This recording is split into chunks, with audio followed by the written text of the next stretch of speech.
we want to be a bit more disruptive than we kind of normally are to kind of disrupt some of their timing. I think they're a timing-based type team offensively, so it'll be a good test for us.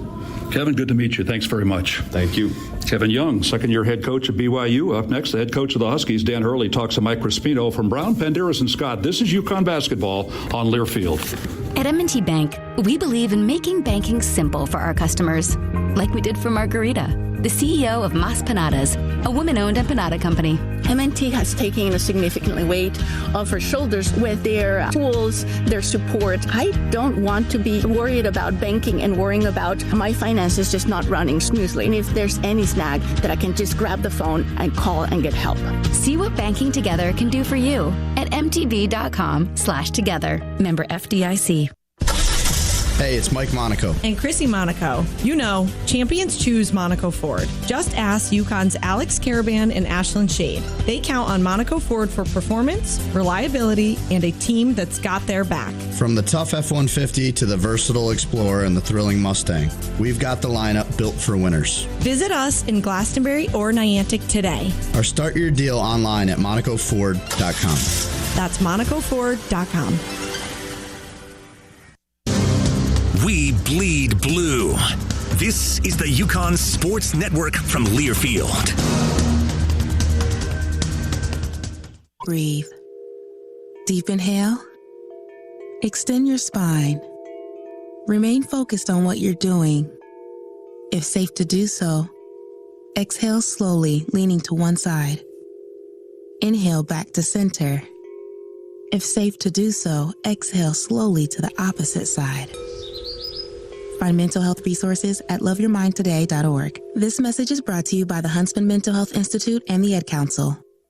Put your phone on D&D, that means that do not disturb when you're driving. And when you're going from point A to B, I need you to stay safe, please, so always sing with me. So put your phone on D&D, that means that do not disturb when you're driving. And when you're going from point A to B, I need you to stay safe, please, so always remember this beat. Don't drive distracted. A message brought to you by the National Highway Traffic Safety Administration, Project Yellow Light, and the Ad Council.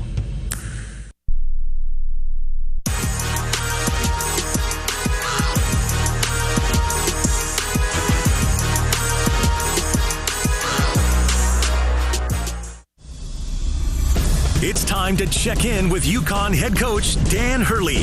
Brought to you by Orthopedic Associates of Hartford. Make your move. Live your life. Connect with the top orthopedic specialists at oahct.com. With the coach, here's Mike Crispino. All right, Dan, the Huskies on a big stage here. First time this year. Alex Caravan solo ball. Others, it's kind of old hat, but guys like Eric Ryba, first timers really. How do you expect them to deal with this environment? I haven't spent a whole lot of time thinking about it. These guys come in with a certain level of pedigree, and we recruited them to one of the best programs in the country. So the expectation is that the guys are going to go out and play well. The depth and the strength of this roster without its full complement. Will this be a real first test of quality depth that you're going to get, hoping to thrive this year? Well, I think it's going to be a test of the perimeter defense, which was our undoing last year, and it's going to be stressed in this particular game, unlike any other game we may play, this year, relative to having that big three of Saunders, Wright, and Davanza, as well as Baker off the bench. So there's just a lot of firepower, and a lot of it's going to be one-on-one basketball, and so that's an area that we need to see that improvement tonight. Husky fans travel well. We know that, especially going to New York and the Garden. Do you think you'll see some of that here in Boston tonight? Yeah, I would hope so. Obviously, UConn's a big basketball brand, so anything less than, I'd imagine, a sellout here would be disappointing. So a bunch of UConn shirts out there on the streets, I'll tell you that. BYU second-year head coach Kevin Young, strong NBA background, led the Cougars to 26 wins, Sweet 16. Do you see any Celtic-like influences in the way they play, or NBA influences? Yeah, definitely the NBA quick hitters. one-on-one, opportunities in certain spots, a lot of switching, a lot of, defensive principles from the NBA, the switch, the drop coverage. But I would say, they play with, a lot of pace and transition, and they shoot quick, and they're really aggressive, from a one-on-one standpoint. All right, their sophomore guard, Rob Wright, the third junior, transferred Baylor, 15 points a game. What's the strength of his game? Yeah, just getting in the paint and just taking advantage of any mistake you make in the ball screen game, whether it's allowing to just reject the screen and drive it baseline or drive it to the wing because you're overcommitted to getting over the screen. If you're late on the hedge, he'll split you. If you're in a flat and over, he'll put you in jail. So, we've got to either kind of blitz him in the ball screen and make him give it up because he is a small guard, or we got to try to get under as many ball screens as we can and play the numbers, relative to his shooting. As big guards go, Richie Saunders, 6'5", kind of stands out. He gets to the line a lot. He converts there. Is that what concerns you most? I think the threes are probably the most concerning. The quick rips. Yeah, and he's got a scorer's mentality. I mean, he's a big-time shooter. He gets on the offensive glass. He cuts. He's a straight-line driver, and he's a veteran player. I don't know how old he is, but I'd imagine he's old. All eyes for the Massachusetts basketball fans are on their freshman forward, A.J. Devonsa, right? 6'9", almost 20 a game, 28 minutes. Looks like a guy in these first 3 games on a trajectory to a pro career. I mean, I haven't been out there yet. I hope he's not 6'9". Yeah. I mean, let's hope he's like maybe 6'7.5" or something. But yeah, he's got the ridiculous bag on offense. We got to keep him. We got to keep him out of the paint. We got to force him to be a jump shooter. We've got to. He's got to see bodies. We've got to be sturdy and not put him on the free throw line. He's a free throw merchant that way, where he dribbles into and he's got all the tricks because he spends a lot of time around NBA players. Yeah, individually we talked about that, both these players. What about overall? What are the keys tonight? Yeah, I mean, there's obviously a lot of keys. I think probably individual defense is a critical one. I think for us, we've got to have a good night where, they switch a lot of things and there's going to be slips and cutters and people open. And we haven't been great to this point in the year in terms of having our eyes in the place that we need to have them. Obviously, there's a war on the boards, and I think we need our best. I think both teams are going to need their best players to show up in these games. All right, we'll hopefully see the A game from the Huskies. Thanks, Coach. Thanks. All right, that's Dan Hurley. The starting lineup coming up in the opening tip. It's UConn and BYU from TD Garden here in Boston on Learfield. UConn fans, when it comes to sports injuries, do you know where the Huskies go? UConn Health, Connecticut's only public academic medical center. Our doctors advance research and train future generations of healthcare experts. All while offering the latest injury prevention, treatment, and performance improvement. UConn Health. We're delivering care that changes the game for athletes and for everyone. Learn more at uconhealth.org. When you're on the move and looking for nonstop college sports action, get the Varsity Network app and take the game with you everywhere. Stream live play-by-play from schools across the country right from your phone, free. Catch hundreds of weekly podcasts, including shows from your favorite teams, all in one place. From football Saturdays to midweek hoops, it's your all-access pass to the college sports world. Whether it's game day or just your daily drive, the Varsity Network app has you covered. Download now and listen live for free on the Varsity Network app. Fight on, Connecticut. This is the UConn Sports Network from Learfield.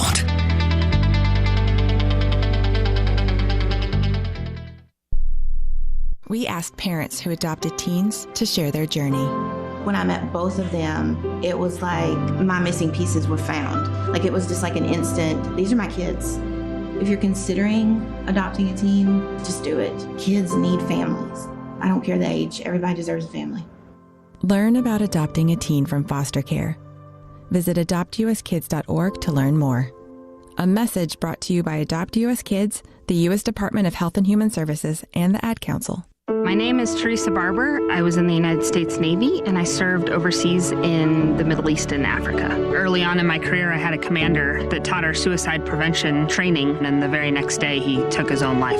90% of suicide attempts involving a gun are fatal.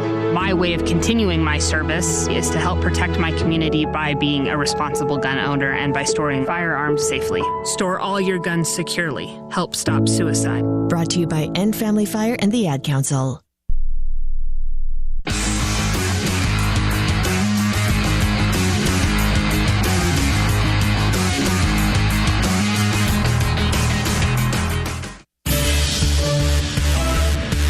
Home of the 6-time national champions. This is UConn Huskies men's basketball. Kicks in the far corner, Stewart again. And Stewie's got 3 of them.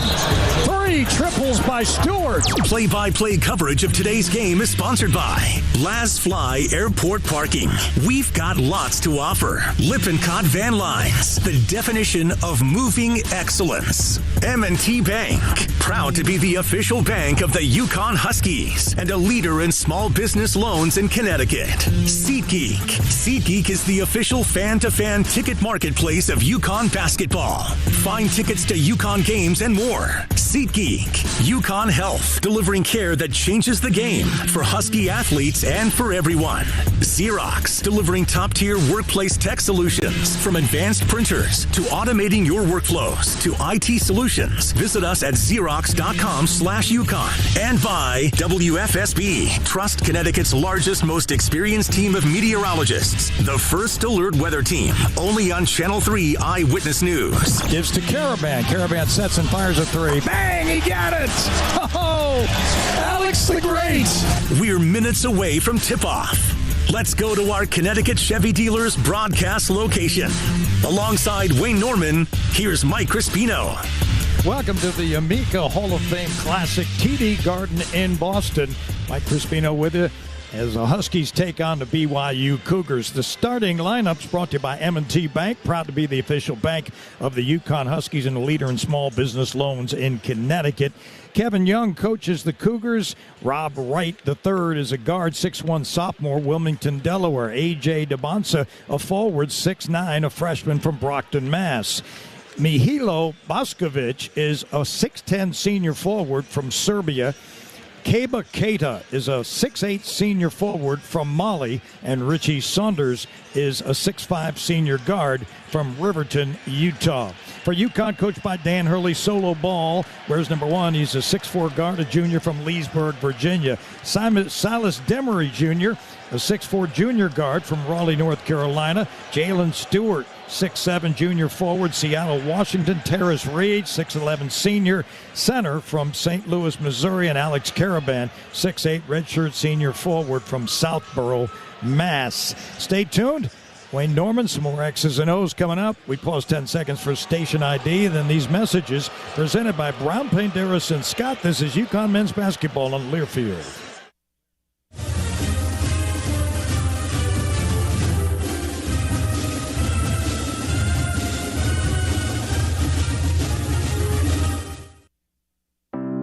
Listen closely. Did you hear that? That's the sound of employees being productive. They're so efficient because they partnered with Xerox to manage workplace technology. From advanced printers to automating your workflows to IT solutions, our local experts ensure your business runs smoothly. Visit us at Xerox.com/UConn. Xerox. We make work work. Planning a move? Let Lippincott Van Lines, the official mover of the UConn Huskies, take the worry and stress out of your relocation. Whether you're moving across the country, across the world, or just across the street, Lippincott Van Lines will handle your packing, moving, and storage needs with the care and quality they deserve. If the UConn Huskies football team can trust Lippincott to get their gear to the field on time, you can trust them to get your items where they need to be. Call Lippincott Van Lines today for a free estimate at 800-245-8563. Is your retirement game plan a well-executed play or just a Hail Mary? I'm Eric Hogarth, certified financial planner at Johnson Brunetti. As the official wealth management sponsor of the UConn Huskies, we've helped over 7,000 families navigate and thrive in retirement. Level up your financial playbook by visiting johnsonbrunetti.com for free financial planning resources. Johnson Brunetti Retirement, your financial playmaker. Johnson Brunetti is a marketing name for the businesses of JV Capital and JN Financial. Investment advisory services offered through JV Capital, LLC. Insurance products offered through JN Financial, LLC. Aw, shucks, the game's on TV, but I can't listen to the call of my favorite team broadcasters. Never fear, Sync My Game is here. Sync My Game? Yes, Sync My Game. If you have a DVR and streaming device, head to syncmygame.com from Learfield. It's never been easier to hear the impassioned voices of your favorite radio crew synced with the TV. Wow, thank you, Mr. Just remember, syncmygame.com. Play-by-play coverage of UConn men's basketball rolls on. Now, let's go back to our Connecticut Chevy dealers broadcast location. We will send you back to TD Garden in just a moment. Luke Allett with you inside the Learfield Network studios. A couple of scores to keep you updated on. Let's start on the gridiron first, where UConn football picked up a win today, 26-16 over the Air Force Falcons. And how about Cam Edwards today? He had a 5-yard rushing touchdown, cementing the win for UConn. Snyder in the shotgun. They go to Edwards inside the 5. 2-1 touchdown. Touchdown, Connecticut. Cam Edwards off the right side in for his second rushing touchdown. And with 5:28 to go in the ball game, UConn ups the lead to 25-10. Point after pending, having a 10-play, 84-yard drive in just about 6.5 minutes. There's Bob Joyce and Ben Darnell on the call with Adam Giardino, of course, patrolling the sidelines as UConn knocked off Air Force 26-16. Next up for the Huskies on the gridiron, FAU. They'll go to the Sunshine State. It'll be plenty warm in Boca Raton. FAU, they're playing a tightly contested matchup with Tulane at the moment. More updates on that to come. But next week, FAU. We'll talk to you at 1:30 across the network as UConn takes on the Owls, who are in a tight one with the Tulane Green Wave. So today, back to the hardwood. It's BYU and UConn. The Huskies 3-0. BYU 3-0. Number 3 versus number 7. We send you to the TD Garden in Boston with Mike Crispino and Wayne Norman. Guys. All right, thank you, Luke. BYU was 26-10 last year, losing to Alabama in the NCAA Sweet 16. Second-year head coach Kevin Young lost 3 starters from that team, but reloaded to the transfer portal and added 6'9" freshman A.J. DeBensa, who may be a lottery pick. They feature good size in the front line and a big guard in Richie Saunders. BYU is picked second in the Big 12 behind Houston. Keys for UConn tonight. Number 1, offensive execution. Don't take bad shots. Don't settle for threes. Number 2, defend. Perimeter defense will be a challenge tonight. Denying dribble penetration is a priority. Guards Richie Saunders and Robert Ryder slashers. Also ball screen defense and three-point defense. BYU has shot threes at only 32%, but the Cougars were 11 for 20 from three-point range in the second half Tuesday against Delaware. And defend without fouling. Key number 3, dominate the paint. But with BYU's size, that'll be a difficult challenge tonight. Both teams have rebounded well this year. And key number 4, transition. Get fast break points and defend transition. Both teams want to run. UConn freshman guard Jacob Furphy's been cleared to play tonight after missing a few weeks with an ankle injury. And BYU junior forward Kennard Davis will not play tonight after being charged with DUI on Thursday morning in Provo. He is here, and he would have started. All right, thank you, Wayne. The officials tonight, Tony Chiesa, Doug Sermons, Courtney Green. The opening tap for tonight's game, sponsored by Trantolo and Trantolo, Connecticut's personal injury law firm.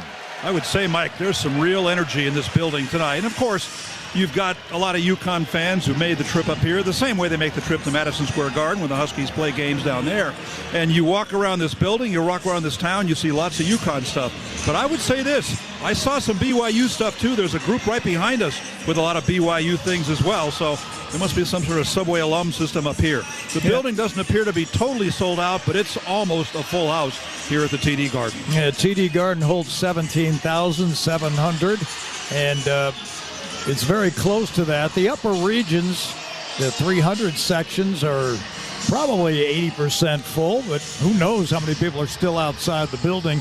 Cold day here in Boston as BYU brings back their star player, A.J. DeBonsu, who grew up in Brockton, Massachusetts. The big 6'9" freshman forward went out to Utah Prep last year and ended up staying at BYU. UConn liked him an awful lot, but he ended up staying where he went to prep school, and he is already a guy who has gotten a lot of attention around the country. So it'll be difficult for UConn to contain the penetration and also the front line size for BYU, but that's where they're playing this game. And by the way, the last time UConn played here was that legendary Elite Eight game 2 years ago in the NCAA tournament when UConn beat the Big Ten champion Illinois. And that was the game spanning late first half into the second half when UConn scored 30 unanswered points. One of the more legendary times in UConn basketball history. A couple of notes on this BYU team, +7 in the rebounding category. UConn +14 in their first 3 games. But UConn played 3 mid-major teams. BYU played a couple of them, and also they opened with Villanova in their first game. They are in the Big 12 Conference, and the AP poll says they're the 7th best team in the country. Right now, UConn number 3 coming in. Among the KenPom ratings, UConn 6th right now, and BYU is 16th. And Houston right now number 1 in that AP poll, and that's the team that was picked to win the Big 12 ahead of BYU. The Cougars wear their blue, and it is the unique blue of BYU as they come on the court. And we sit along the right corner behind the baseline, about 15 rows. So a little difficult to see some of the three-point shooting. We'll give you the best we can and watch the officials, obviously. UConn in the home white tonight as they take on BYU at the TD Garden. You've seen increasing minutes from Terrace Reed since he came back from the hamstring pull. Obviously, his presence in the middle will be so important for UConn tonight. He's got to avoid foul difficulty, but this will be the first real big test for the highly touted freshman, the McDonald's All-American, 7'1", 260, Eric Ryba. So UConn will move left to right, shoot at the basket where the BYU bench is. BYU right to left in their road blue. Terrace Reed will jump against Keba Keita, who wears number 13. He's a 6'8" senior forward from Mali. Same hometown as Adama Sanogo. A lot of Husky fans, you can hear them. Everybody's ready to go except television. That is true. Players have been out there around the center jump circle for over a minute now, just waiting around. You know what it's taking so long coming out of commercial. It's on Fox tonight. And so we're set. Doug Sermons will throw it up. Veteran of a number of NCAA championship games. He fires it up there, and the tip is won by BYU. It's in the hands of Robert Wright, and he's guarded by Demery. Fires it right to Saunders. Back out front it comes to Boscovich, who is guarded by Caravan. Boscovich looking to give it up, and he gives it to Richie Saunders on the right sideline. Now over to Wright on the left wing. He tries to blow by Demery into the paint. Tough shot. He's able to get the layup to go in. Little floater from 5 feet away, and BYU's got the first basket of the game. That's exactly what Coach Hurley was talking about, the concern he's got, the ability of the guards to dribble drive. All right, Demery on the left wing, out front to Reed at the high post, gets it back. Demery at the right, foul line extended. He's guarded by Robert Wright. Now it's Reed at the high post to the right. Reed puts it on the floor, spins, drives inside, and he is tied up. And the jump ball will go to UConn, since BYU won the opening tip. Haven't seen a lot of dribble penetration by Reed in his years at UConn. We saw it earlier this year, and he tried it that time, and they were ready for it. Yeah. So it's Demery on the right baseline. Kicks it back out front to Caravan on the perimeter to Ball. Now it's Demery driving baseline. Gives it up to Reed. Lost it. Here come the Cougars on a run out. DeBonsa runs over Ball, and they call it a block. And a tough call there by Tony Chiesa, and you can hear the UConn fans not loving that one, but that's what BYU does. They will counter very quickly and try to get an easy bucket. So Solo Ball picks up the first foul of the game. I thought it was a foul. And DeBonsa will go to the line, and he will shoot 2. 5 for 10 on the season from the free throw line is AJ, and that one is good. He rolled it in around the front rim, the back rim, the side rim, and it finally dropped. 3-0 BYU. Kevin Young, their coach, missed free throw, back rim, rebounded by Solo Ball.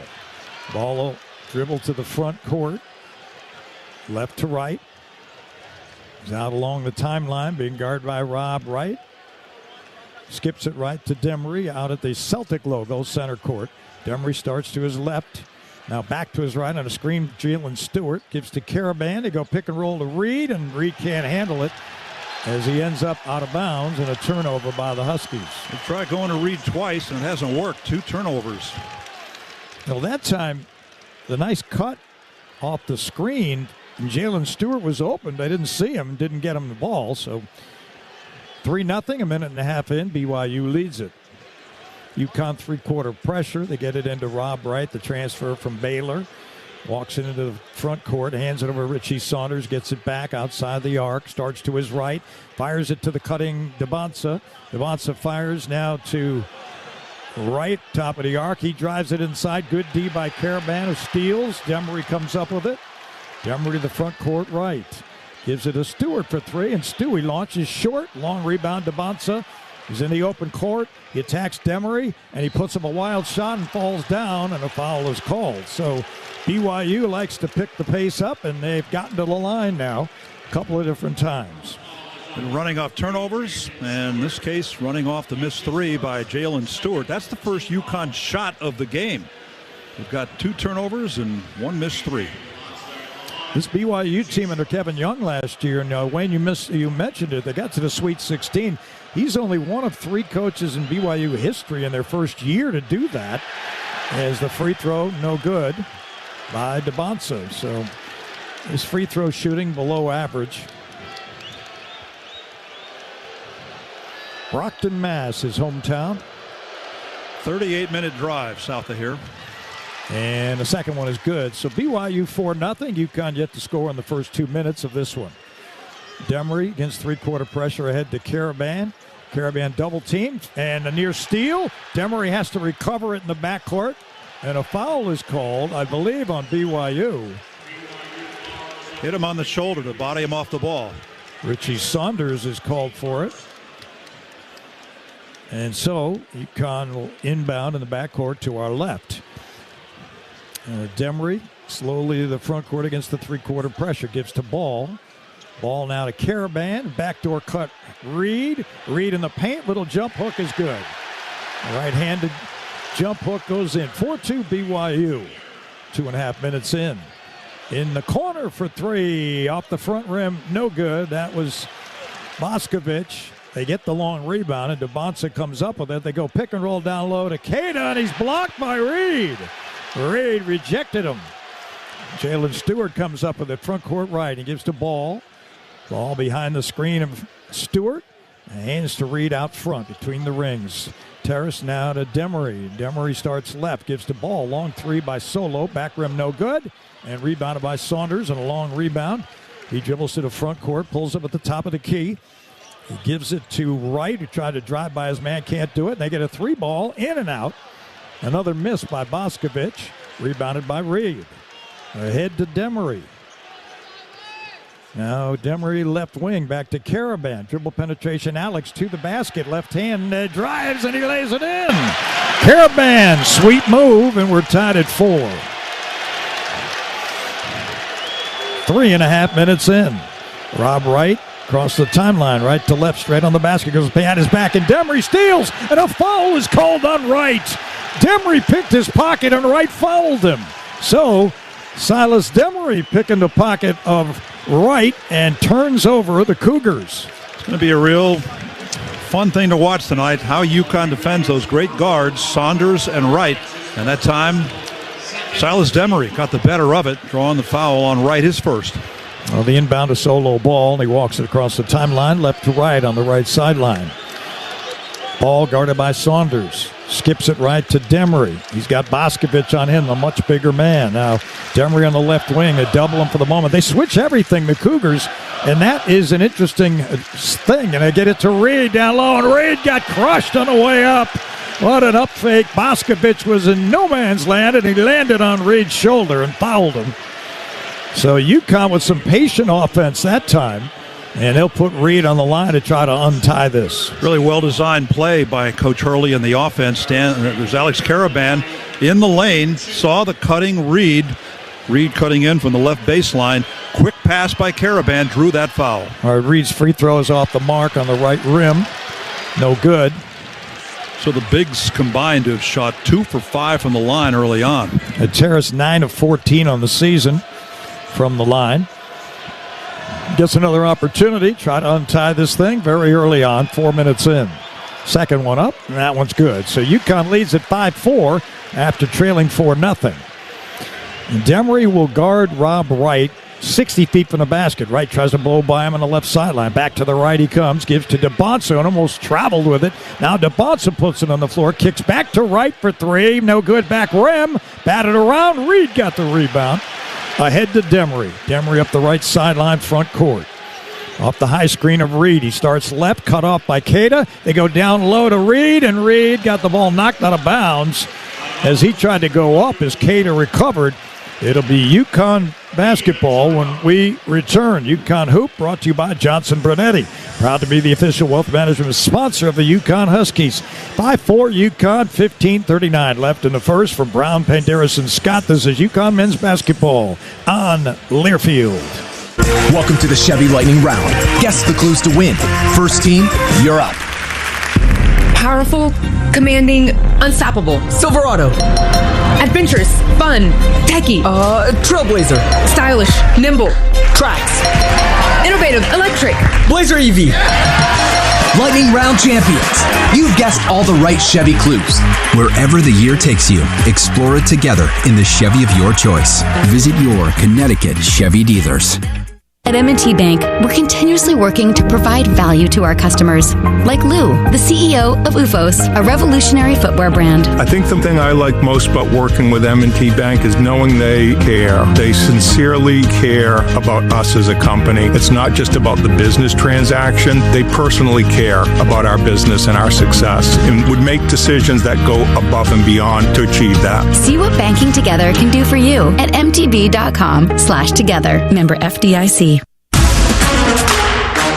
Hey, Husky fans! It's college basketball season, and SeatGeek is the official ticket marketplace of Alley Oops. SeatGeek makes it easy to find tickets so you can be a part of all the courtside action this season. Whether you're buying or selling tickets to UConn basketball games or to any other live event in your area, SeatGeek is the place to do it. SeatGeek is the official fan-to-fan ticket marketplace of the UConn Huskies. Let's go Huskies! SeatGeek. The Huskies live here. You're listening to play-by-play coverage of UConn men's basketball. Now, back to our Connecticut Chevy dealers broadcast location. UConn Hoop, sponsored by New Face Home Improvements, locally trusted for any roofing, siding, windows, doors, or bathroom upgrades. Your home is like our home. It's pretty obvious UConn early on looking to go to Terrace Reed as much as they can in the offensive half-court set. He's gotten lots of touches. He's drawn a foul. He's gone to the free throw line. Statistically, he's 1 for 1 from the floor and 1 for 2 from the foul line. As he's got 3 points to lead UConn. Alex Caraban's got the other 2. His first shot of the game was by Wright of BYU. Made it 2-0, and they've gone 0 for 4 since that time. 1 for 5 in these first 4+ minutes, while UConn is 2 for 4, and the rebounding slightly in UConn's favor, 4-3. Yeah, both teams 0 for from three-point range. BYU 0 for 3. They've had a couple of games where they've started like that, then got hot from distance, so they are very capable. 11 of 20 they ended up with against the Blue Hens of Delaware most recently. Yeah, that was Tuesday night, and they began the game 0 for 11 from 3, and they fell behind by as many as 13 points against the Delaware team, missing 3 starters. But they came all the way back at a huge second half. Delaware led that game 17-4. But again, the three-pointers and the fast break, the big keys to the big second half. All right, Demery will inbound right in front of us on the baseline next to the BYU bench. Under the UConn basket. Same 5 for the Huskies. Long wait to get back on to the game as Tony Chase is waiting for the signal from the scorer's table. Both teams 3-0 coming in. And so far, UConn 2 of 4 from the field. BYU 1 of 5. Demery looking to get it in. He gets it into Ball out near the timeline. Ball on the left wing, fires it right to Demery. He stands at the midcourt line, guarded by Wright. Now he starts to his left into the paint, and he tried to put a shot up and lost it. Might have been stolen.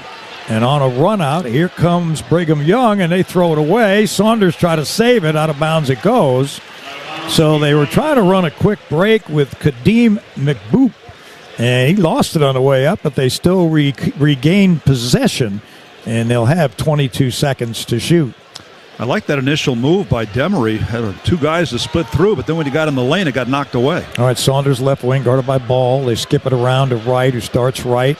Picked up by Demery, fires it to Saunders on the right corner, tries to put it on the floor, go by Ball. He runs him over, and that's an offensive foul. So Ball has taken some hits twice in this game. He got 1 call, and now Saunders has 2 fouls, and they'll have to go to the bench. BYU brings in Dawson Baker, senior guard, 6'4", from California, transfer from UC Irvine. That is a huge foul because Saunders on the season coming in leads them in points, 20 a game, and rebounds, 7 a game. All right, Demery to the front court, between the rings at the Celtic logo. He looks to get it to Caravan. He does on the right sideline, and the ball nearly stolen away. Demery has to recover it. He's in trouble, and they tie him up. So UConn loses possession there. A little bit of sloppiness out near the timeline, and BYU aggressively on defense has taken it away. So that's 4 turnovers on the Huskies now. 2 by Reed, 2 by Demery. Low-scoring game, 5-4, and we're over 5 minutes into this thing. BYU hasn't scored in over 3 minutes. DeBonsa gives it up left to Baker. Now back on the right. DeBonsa drives into the paint, guarded by Stewart, and he banks it up and in. Slick move by A.J., the freshman forward. He's got 4. And BYU leads 6-5. UConn front court right. Caravan on the left sideline to Demery. Demery guarded there by Wright, off a right screen. They switch everything, BYU. That's the difficulty of playing against them. Here's Ball into the paint, gives to Reed. He dives into the paint, has the ball stripped. They triple team him. He lost it. He regains it. They're all over him, and we finally get a jump ball. I don't know about that one. I don't know. Doug Sermon says he lost the ball, and that's why I didn't call a foul, but the BYU player was hanging over Reed.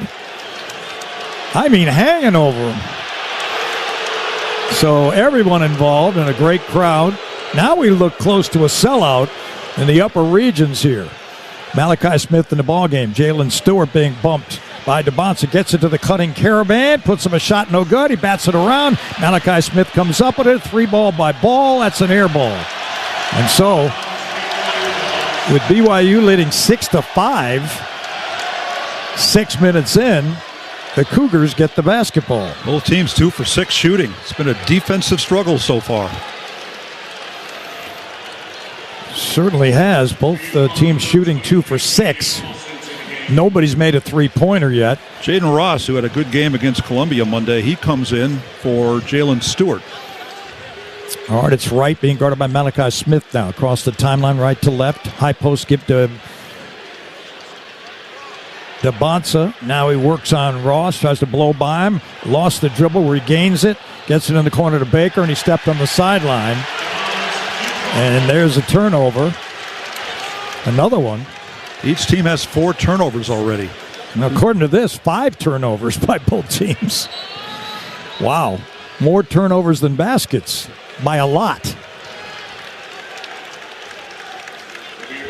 All right, so it'll be Caravan, Malachi Smith, Ball, Reed, and Jaden Ross. They went to Reed a lot early on. They haven't gone to him since the timeout.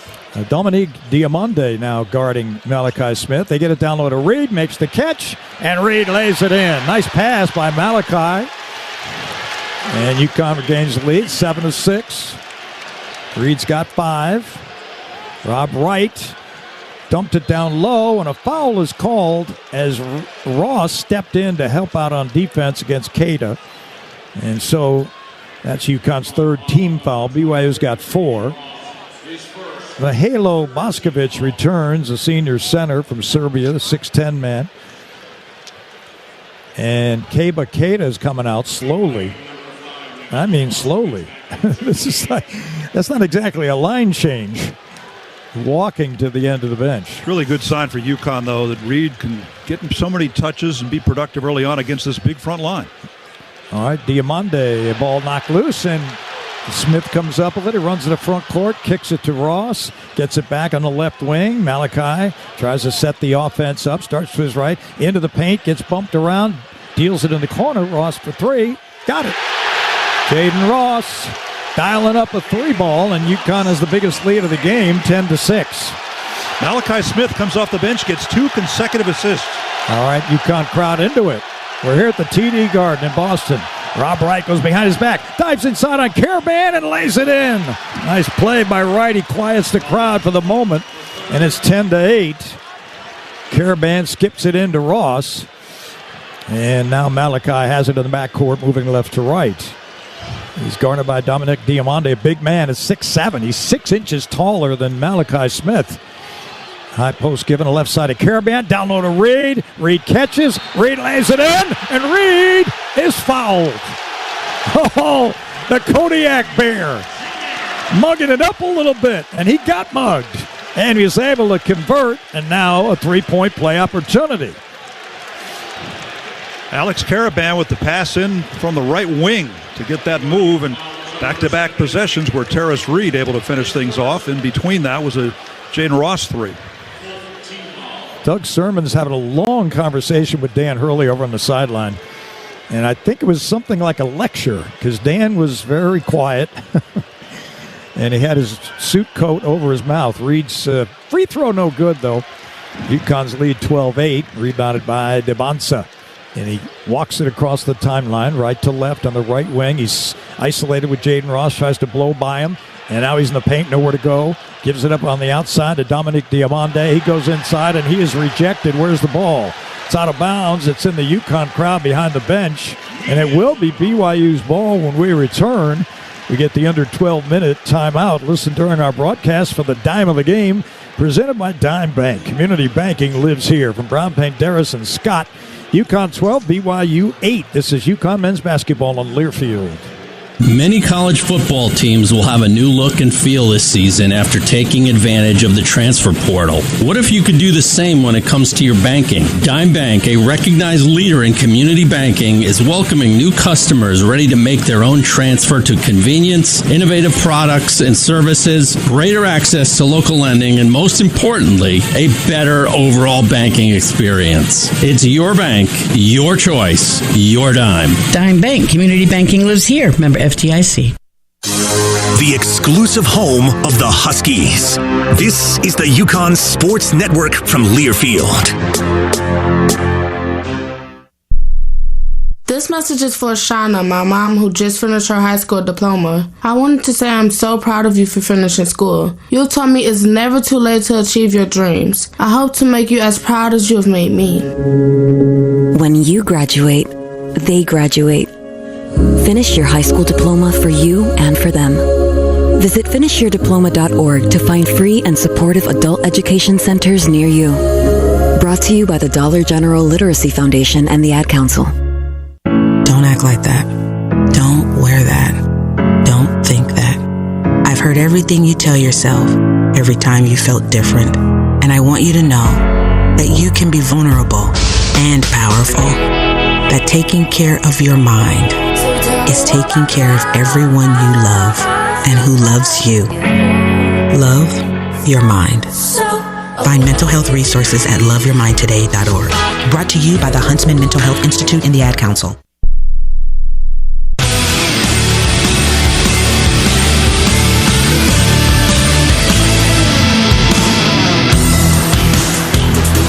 During the Jeep Black Friday sales event, great deals are your ticket to anywhere, so hurry into your Hartford, New Haven Jeep dealer today and drive out with an exhilarating deal. UConn leading 12-8, 11:59 to go in the first half here at TD Garden in Boston. Mike Crispino, Wayne Norman. Alex Green, our engineer, with us as the Huskies, both teams kind of slogging their way through the first half. Huskies had a really slow start, going 2 for 6. They've hit their last 3 shots, including a Jalen Ross three-pointer for Malachi Smith. And after making the first field goal of the game, it's been pretty ice cold for BYU as they have only hit 2 of their last 8 shots from the floor. The turnover total is 4-4 early on. Huskies already have 3 blocked shots in this game. Silas Demery got 1 a moment ago. Reed's got 1. And Solo Ball has his 3rd block of the year. Demery's also got 3. So they continue to pretty efficiently get the ball inside, get touches for Terrace Reed Jr. He is 3 for 3 from the floor, 1 for 3 from the line. Leads the Huskies in scoring with 7 points. And he's got 2 of their 6 rebounds. They're out rebounding BYU 6-4 early on. UConn football played at BYU at about, 2015, 2016 or so. I've done UConn football and men's basketball for 44 years now. That was the most spectacular setting I've ever seen for a UConn football game, where you're sitting in the press box looking to the east up to the front range of the Wasatch Mountains. And I have to admit, in the first quarter when it was still light outside, it was hard not to take your eye off the game and look up to the mountains. And then it got dark, you could watch the game again, but it was just a spectacular setting there on the west side of the mountains. Reminiscent of Utah State, perhaps. That was a beautiful Utah was setting. close, yes. Utah State. All right, Devonsa gets it in and just barely gets it in the left sideline to Boscovich. Out front, it comes to Dawson Baker. Now on the left wing to Saunders, playing with 2 fouls, guarded by Demery. Tries to blow by him. Spins in the paint, nowhere to go. Can't get a shot off. Wild shot goes in along the baseline. A little 8-footer by Richie Saunders. He averages 17.5 in 25 minutes of play. 2-point UConn lead, 12-10. He's back on the floor with 2 fouls. Jaden Ross out front to Demery, who stands at the timeline.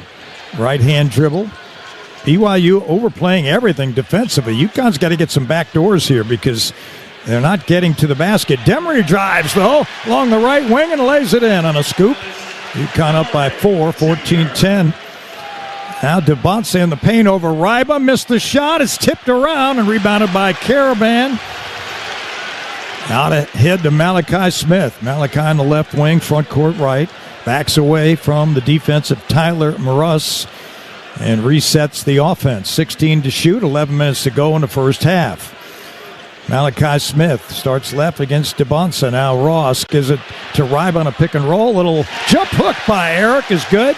And UConn extends to a 16-10 lead, their biggest of the game. Huskies have hit 5 straight shots. All right, Devonsa for 3. Launches, no. Rebound getting inside was Mihailo Boscovich, and that was not good. He laid it in. 16-12, 10.5 to go. UConn by 4. Demery out near the timeline, over to Malachi Smith. Smith skips it left to Demery. Outside the arc, now he puts it on the floor, goes to the paint, drops it up off the glass. It's bouncing around, and Devonsa comes up with it. He'll dribble to the front court, picked up by Ross. Now Caravan off a switch, has to guard him. He drives inside. He puts it up, a wild shot, no good. Rebound Ryba. And outlets to Malachi Smith, top of the three-point arc to Demery for 3. Got it. Silas delivers a 3. And UConn has their biggest lead, 19-12. Just under 10 minutes to go, and Kevin Young wants a timeout. And he's really going at it with one of the officials, Courtney Green. So both coaches not 100% pleased with what they're seeing from the officials so far. Well, Coach Dan Hurley, going into that last timeout, went from his bench all the way across the court to the other side of the court to get in the face of Tony Chiesa. So, as Mike said, both coaches not happy with what they're seeing, but Hurley's got to like what he sees offensively for his team, which has really heated things up lately. Now 8 of 13 from the floor, 62%, and they're playing well defensively. They made a good defensive stand a moment ago, but couldn't get a defensive rebound, and Boscovich got the putback. BYU now 5 of 15. Yeah, Silas is a guy that can shoot in rhythm, in the flow of a game well, and he also drives it to the basket. We've seen both of those items here in the opening few moments. And that's why UConn brought him here from Georgia. SEC, tough conference. I think Silas Demery's got the level of toughness to help lead this team. He's got 5 points and 7 by Terrace Reed, so 12 of the 19 from those two. Both teams had a lot of turnovers in the first few minutes, and they've had no turnovers in the last 5 minutes combined.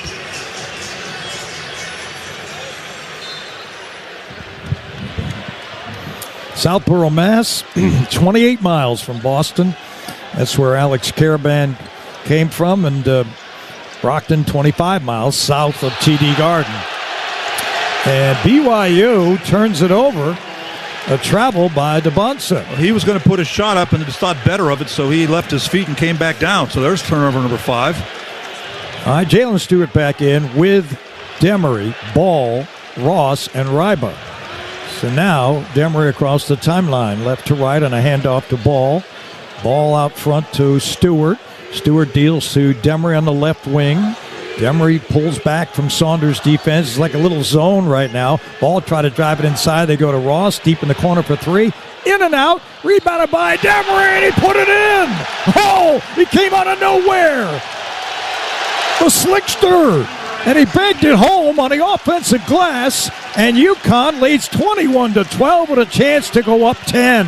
What a spectacular play as Ross took that shot from the right side, and nobody boxed out Demery, who came in from the free throw line right to the hoop and made an acrobatic move for the putback.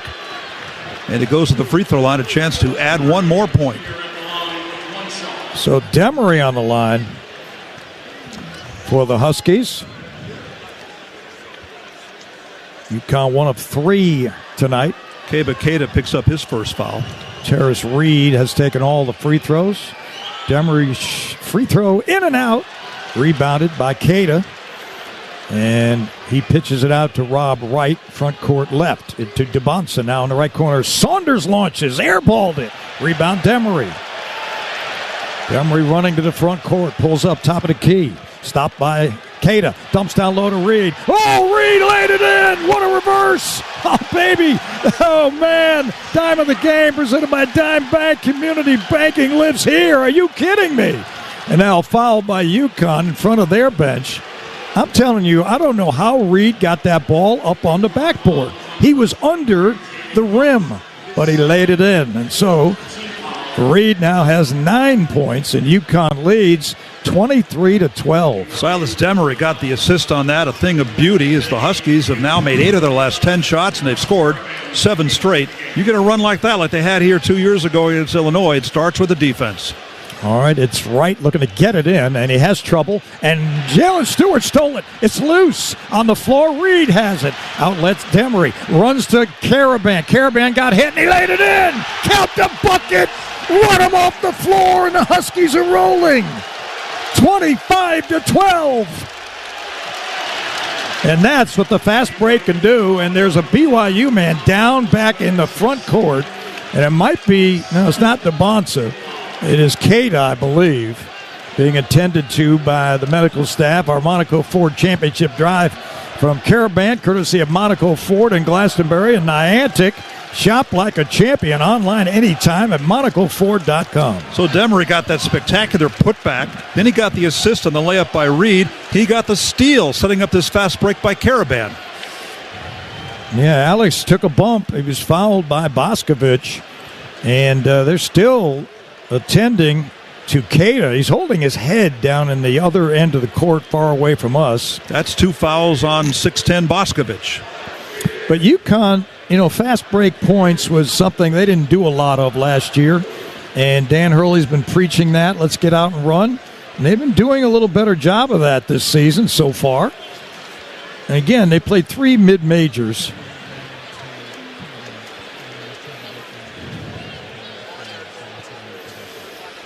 And it might have been Demery who collided with Keita when he got the steal. UConn fast break points 52-17 coming into this game against their opponents. And that's something that really adds a dimension to your offense. UConn, in those championship years, 2 years ago, 3 years ago, they ran a lot of beautiful half-court offense. Cada is really groggy and have to be helped off the court by one of his teammates right now. He does not look good. Transfer from Utah. Probably didn't have to move. He averages 7 points and 6 rebounds a game. 6'9", senior center. He gets a hand, and he is really groggy. And he is slowly walking back towards the BYU bench. Let's see if they bring him right to the locker room. There's 8:51 to go in the first half. Yeah, they are going to take him to the locker room, I believe. He is really in a cloud right now.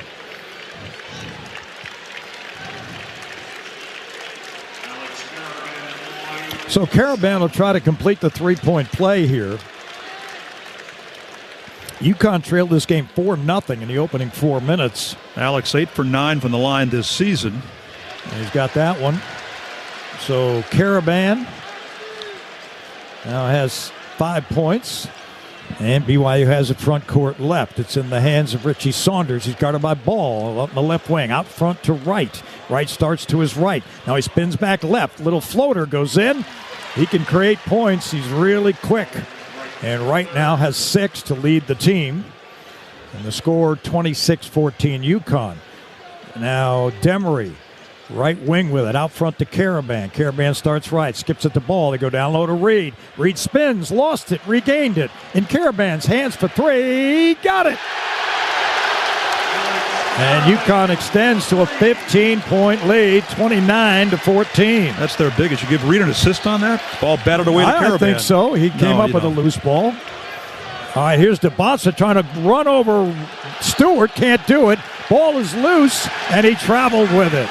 I'll tell you what, Jalen Stewart is putting up some sturdy defense for UConn right now, and the Huskies are starting to get control of this thing, leading 29-14 with 7:57 to go in the first half. Discover Dean Cabinetry, trusted for 25 years. Stock, custom, and semi-custom kitchens built for your budget. Schedule today at deancabinetry.com, a proud local sponsor of the UConn Sports Network. From Brown Paint Darris and Scott, this is UConn men's basketball on Learfield. Mike Rowe here with a random fact. More than half of the homes that have basements in North America will experience water damage. It's true. Whether it's basement moisture, flooding, or bowing walls, do yourself a favor. Call Groundworks. I spent some time working with these guys. They're the real deal. Their people are trained and certified to waterproof your basement and stabilize your walls. Groundworks, preferred foundation repair company of UConn Athletics. Licensed in all states where work is performed. See website for details. Are you traveling out of Bradley Airport and need a safe, reliable place to park your car? Trust your vehicle to Last Fly Off-Airport Parking, located on Route 75 in Windsor Locks. They have both valet and self-park options to fit any budget. Last Fly is open 24 hours a day and will get you to the airport on time every time. Join their loyalty program to earn points for free parking, and be sure to ask about their corporate discounts. Save 20% by pre-booking online at lazfly.com. Last Fly is the official parking company and a proud supporter of UConn Athletics. Hey, it's Mike Monaco. And Chrissy Monaco. You know, champions choose Monaco Ford. Just ask UConn's Alex Caravan and Ashlyn Shade. They count on Monaco Ford for performance, reliability, and a team that's got their back. From the tough F-150 to the versatile Explorer and the thrilling Mustang, we've got the lineup built for winners. Visit us in Glastonbury or Niantic today. Or start your deal online at MonacoFord.com. That's MonacoFord.com. This is UConn men's basketball. Now back to our Connecticut Chevy Dealers broadcast location. What are you doing for brunch tomorrow? How about women's hoop? It is brunch time with the UConn women downtown. They host the Buckeyes of Ohio State at People's Bank Arena. Bob Joyce, Deb Fisk have all the action beginning at 11:30 here along the UConn Sports Network, the Varsity Network app, and the VarsityNetwork.com. Of course, the face of UConn women's basketball is now Sarah Strong, and Sarah's mom, Allison Feaster, played in the WNBA from 1998 to 2008 after playing at Harvard. She became the Director of Player Development with the Boston Celtics, and she's now working for the Celtics here at the Garden as Vice President of Team Operations and Organizational Growth. So a little Sarah Strong connection to this men's game tonight at TD Garden. 29-14, UConn leads. They made 12 of 18 from the field. They made 3 threes now, and BYU yet to hit a 3. 0 for 6. They came in shooting the ball under 30% from outside. Of course, one of the great UConn players, number 34, Ray Allen, he's in the house tonight. They just honored him on the big scoreboard. Of course, he won an NBA championship with the Celtics, did not win a national championship with UConn, however. And they also honored Dan Hurley, Coach Dan Hurley's dad, Bob Hurley Sr. here, and Jeff Twiss, longtime member of the front office of the Boston Celtics, who you say hasn't aged a bit in the last, 25 years? I'm telling you, it was amazing. First time I saw him, 88, I came to work for the Celtics in Boston, and he traveled with us, and he looks the same today. It's amazing. So do you. What a gentleman. Well, I don't know about that. Thanks for the compliment, but good to see him, though. All right, UConn against three-quarter pressure. Demery into the front court. They almost turn it over. He gets it to Reed, and Reed gives it back to him out near the timeline.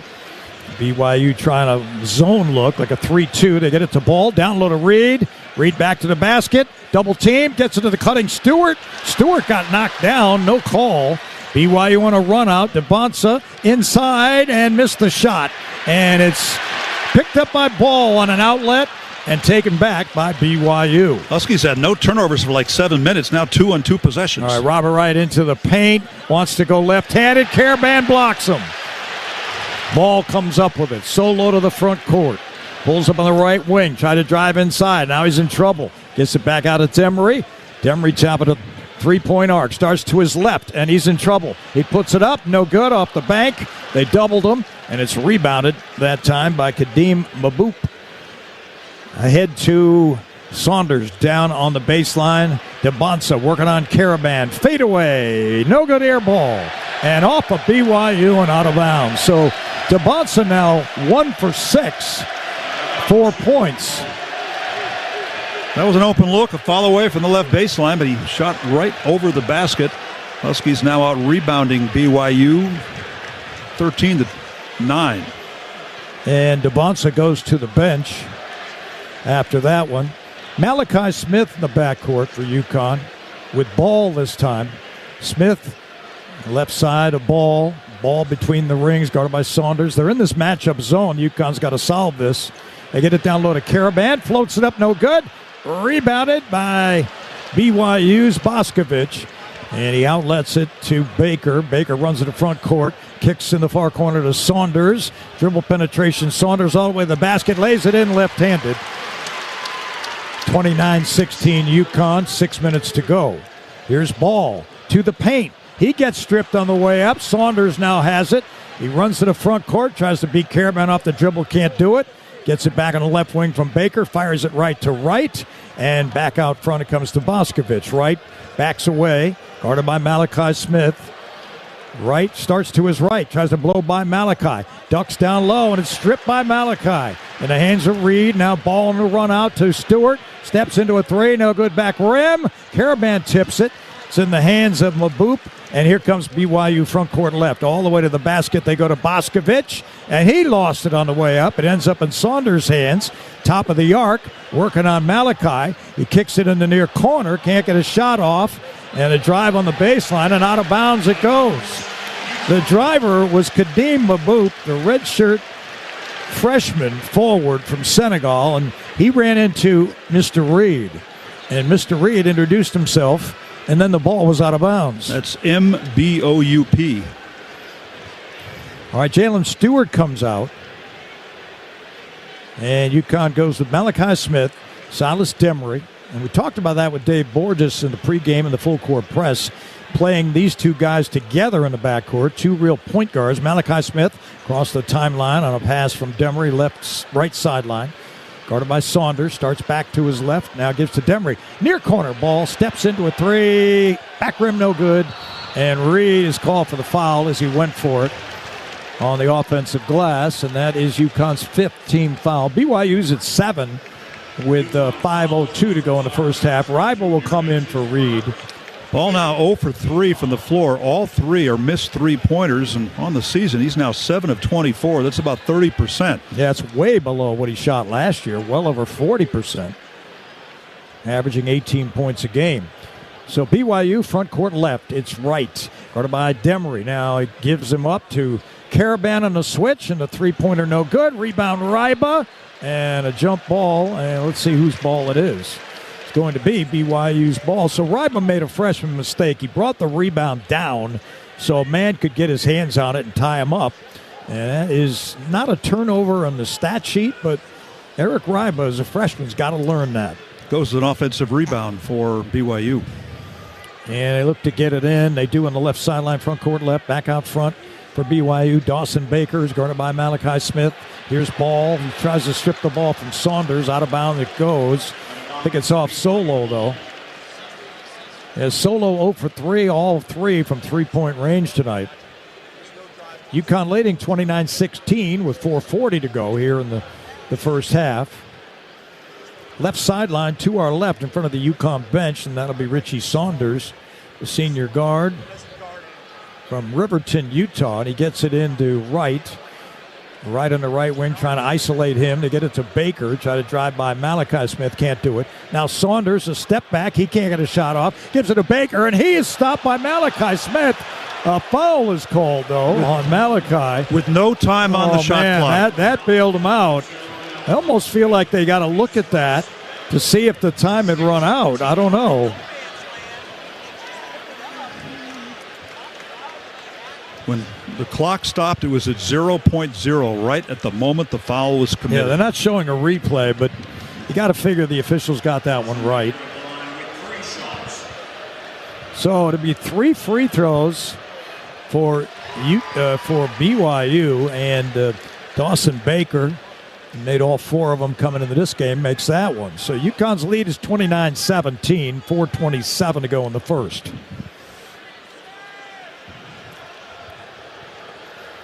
Second one coming from Baker, very deliberate, and that one's good as well. So they take him out, and they bring in 6'11", 210 freshman Xavier Staten, who played with A.J. DeBonsa of BYU in high school at Utah Prep. 6'11". There's Baker for the third one. He got it, all 3 of them. So that stops the bleeding for the moment for BYU as they trail by 10, 29-19. Here's Malachi Smith against full court pressure. He beats it into the front court right, stands at the Celtic logo center court. Looks to set it up as this zone now looks like a 3-2 zone. Ryba out front to Malachi on the right sideline. Now Ball tries another 3. That one's good. On target, Solo. And UConn hurts him that time. 32-19 Huskies. Ends a 5-0 BYU run. Robert Wright, front court, kicks it left. They go in the corner to Dawson, who drives to the basket. They kick back out to Boscovich. He misses. Saunders got the rebound, and he's able to bank it in. Strong move. Saunders looks a lot like Liam McNeely to me. Saunders with a good offensive rebound. It's the headband. 6-5. And UConn's lead is 32-21 with 3.5 to go here in the first. Ball has it on the right sideline, front court right. Back out front to Malachi Smith. Screened by Demery. Smith starts to his right, back to his left. He got Caravan rolling. Now he puts it on the floor. He goes to the basket, nowhere to go. Kicks it over to Ryba. Ryba power move, puts it up, no good. In and out. And it's rebounded by Staten. He outlets to Saunders. Saunders starts to his right. Fires right to Boscovich for 3, airballed it. And the rebound, UConn's Ryba. Here's Demery into the paint.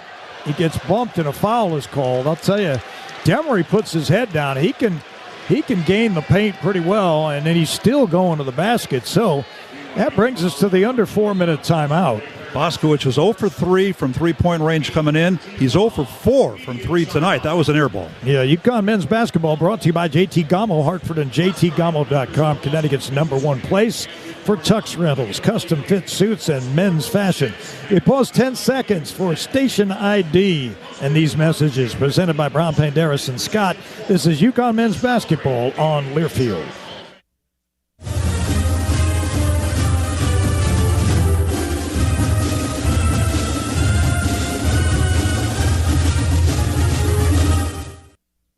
Power Station Events is the official production partner of the UConn Huskies, the ultimate one-stop source featuring audio, video, lighting, staging, talented DJs and musicians, photography and videography, stunning decor and florals, and much more. As we celebrate our 40th anniversary, we want to thank UConn Nation as we look forward to the next 40 years. Visit us at powerstationevents.com and let us help you plan your next awesome event. The Huskies live here. This is the UConn Sports Network from Learfield.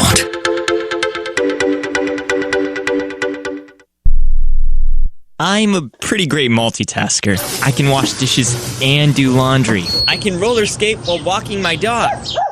I can even order lunch while doing my homework. But I can't use my phone while driving. A distracted driver is one of the leading causes of death in the United States. So when it comes to driving, please, don't be a multitasker. Don't drive distracted. A message brought to you by the National Highway Traffic Safety Administration, Project Yellow Light, and the Ad Council. How serious is youth vaping?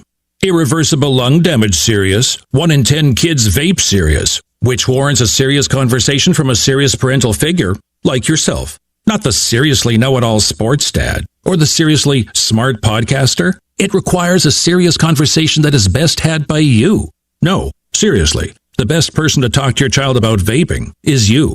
To start the conversation, visit talkaboutvaping.org. Brought to you by the American Lung Association and the Ad Council.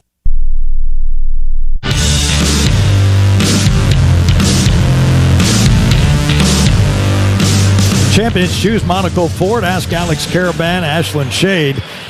They're in Glastonbury and Nyack. Monaco Ford, the trusted choice for athletes and fans alike. Shop like a champion online anytime at monacoford.com. Into that timeout, there was a lot of medical attention being given to 6'4" senior guard Dawson Baker. He was hit in the face. No call was made on it. Solo ball hit him on that last sequence. He's a transfer from UC Irvine, who's from Orange County, California, in a planned community called Coto de Gaza.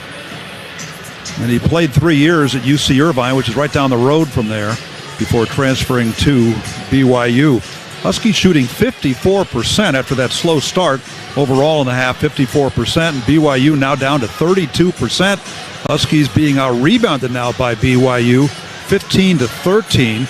BYU's got 9 second-chance points. So what that's telling me is that Huskies are playing good initial defense, but they're not boxing out, not getting defensive rebounds, and BYU able to capitalize on second-chance opportunities. UConn shooting well, not as many offensive rebound chances to get, as they have 2 offensive rebounds, good for 2 second-chance points, and those would be by Silas Demery on that dramatic putback that he had crashing in the lane. BYU has 6 transfers on their team. Wright from Baylor, Maruss from Idaho, Keita, who left with an injury, is now back in the locker room. He came from Utah. Diamande came from Washington. Dawson Baker from UC Irvine, and Kennard Davis, who's not on the floor tonight. He came from Southern Illinois. He got charged with DUI on Thursday morning at 11 o'clock in Provo, Utah. He made the trip with the team, but he's not able to play in this contest tonight. Well, they got that situation sorted out. Robert Wright played for Baylor last year. Baylor came to Gamble and lost to UConn, and he had a 22-point game to lead Baylor in that contest. He had a team-high 4 assists to go with 1 rebound. Now he's suited up for BYU. That was a big game because Alex Caravan wasn't available, and UConn was kind of staggering around earlier in the year, and they were able to beat Baylor at home. That was an important win at the time. So Demery will go to the line here. It's 1-1. That's 8 team fouls on BYU. And Saunders leaped into the free throw lane and did not get called for a violation there. And Demery was able to make the shot as he rolled it in off the front rim. I mentioned Dawson Baker being looked at during that timeout. He committed a foul on that play on Demery, which is what got him hurt. And Demery now 8 points. He and Caravan with 8 and Reed with 9. Silas very deliberate, and he delivers 2 free throws. UConn 34-21, under 3 minutes to go here at TD Garden, the Hall of Fame Classic. Now right, front court left, checked by Demery, out front to Saunders. They dump it down low to Leonsa, back to Saunders for 3, back rim no good, rebounded Demery. All white jerseys on the boards. He's got 3 of them. Now he attacks the paint, stops there, gives it to Stewart, gets it back outside on the right sideline. Now Ball, dribble penetration, lays it in right-handed. Slicing inside, Solo Ball's got his second bucket. UConn by 15, 36-21. Right, front court left, guarded by Demery. Nice slip to the paint, and the shot goes in. An awkward shot by Xavion Staten, and he got fouled. He'll get a chance for a 3-point play. I think it's going to be on Ball, I believe. That's the second on Solo. Yeah, I don't like it either, to be honest. We get a chance to look at the replay, obviously. It's a lot easier for us. But Ball will have to go to the bench now with 2:15 to go in the first half. Just saw a replay of his drive to the hoop a moment ago, and I think he took an extra step, but they didn't call it. And free throw good by Staten. Hadn't played much, the freshman center. Ball tried to challenge the shot. Solo Ball goes at 6'4", and Staten goes at 6'11". He made contact around the midsection. All right, Demery between the rings at the foul line extended, front court right. He fires over to Caravan, gets it back. Now they work on the left sideline to Malachi Smith. Back to Demery. Demery bounces down to Caravan. Backdoor cut Stewart. He hands to Reed, and that's got to be goaltending. Yes, it is. Reed got it up there quick. Give him credit. I think he realized that if he could get a shot up quickly, he might be able to get the goaltend, and he did. He almost seemed surprised he took the pass from the driving Stewart. Yeah, great ball movement by UConn, cutting without the basketball to the basket, down the lane, and good passing, too. So UConn's lead 38-24. Out front, it's Dawson Baker. Baker gives to Saunders of the paint, and he loops it up and missed it, and a foul is called. That was an acrobatic shot attempt, and Saunders will get 2 free throws. He cut across the lane, and he was in trouble. But to his credit, he got the shot off and was able to get Caravan to hit him. And now that is 2 free throws coming, and that is Caravan's first personal. Saunders makes the free throw. Huskies have 1 player in the first half with 2 personal fouls. That's Jaden Ross, who's on the bench right now. Ross and Ball with 2. Saunders goes to the line the most. He was 12 of 15 coming in. Gets 2 free throws. He rolled the second one in as well. And Kadeem Mabouk comes in, the 6'9" forward from Senegal. Wears number 7. Saunders goes to the bench. He's got 8 points, also 2 personal fouls. So Demery at front court with 1.5 minutes to go in the first half. On the right sideline, Silas starts back to his left. Skips it in the far corner. Now down low it goes. They work to Malachi Smith. Back to Silas to the basket. He puts it up. No good. Ball is loose. And DeBonsa came up with a lot of contact. No foul call. DeBonsa attacks Caravan. He gives it up to Wright. And Wright almost lost it. He regains it. He gives to Dawson for 3, and he made it. Dawson Baker with a 3-ball. And 38-29, under a minute to go. A 9-point advantage for UConn. Dan Hurley wants a timeout. Lead was as much as 15, but BYU right now on an 8-2 run. Baker came in shooting 40% from 3, 4 of 10. That's the first 3 of the night by BYU. They missed 10 in a row. Yeah, that was their problem on Tuesday night when they struggled in the first half against Delaware, which is missing 3 starters. They started that game 0 for 11 from 3 and then lit it up in the second half, 11 of 20. Yeah, one thing about a team like this, Wayne, they just keep coming. They're going to try to score you out of the building. They don't care what the shooting percentage is, obviously. 36% from the field so far and 9%, 1 of 11 from 3, but they're still within single digits, only down 9. So out of the 30-second timeout, UConn brings Jalen Stewart, Malachi Smith, Alex Caravan, and Silas Demery. Saw Brad Stevens, the Celtics president, coming in before the game. I'm sure he's here to look at DeBonsa and a few other guys. Head coach of Butler in 2011 when Kemba's Huskies beat him in the national championship game, holding them to 18.8% shooting. when UMass Lowell shot 21% last week against UConn. That was the lowest field goal shooting by a UConn opponent since that national championship game. Malachi Smith off the inbound, runs to the left sideline with a right-hand dribble. He gives to Stewart down in the corner. Caravan for three, and Caravan from across the BYU bench delivers a triple.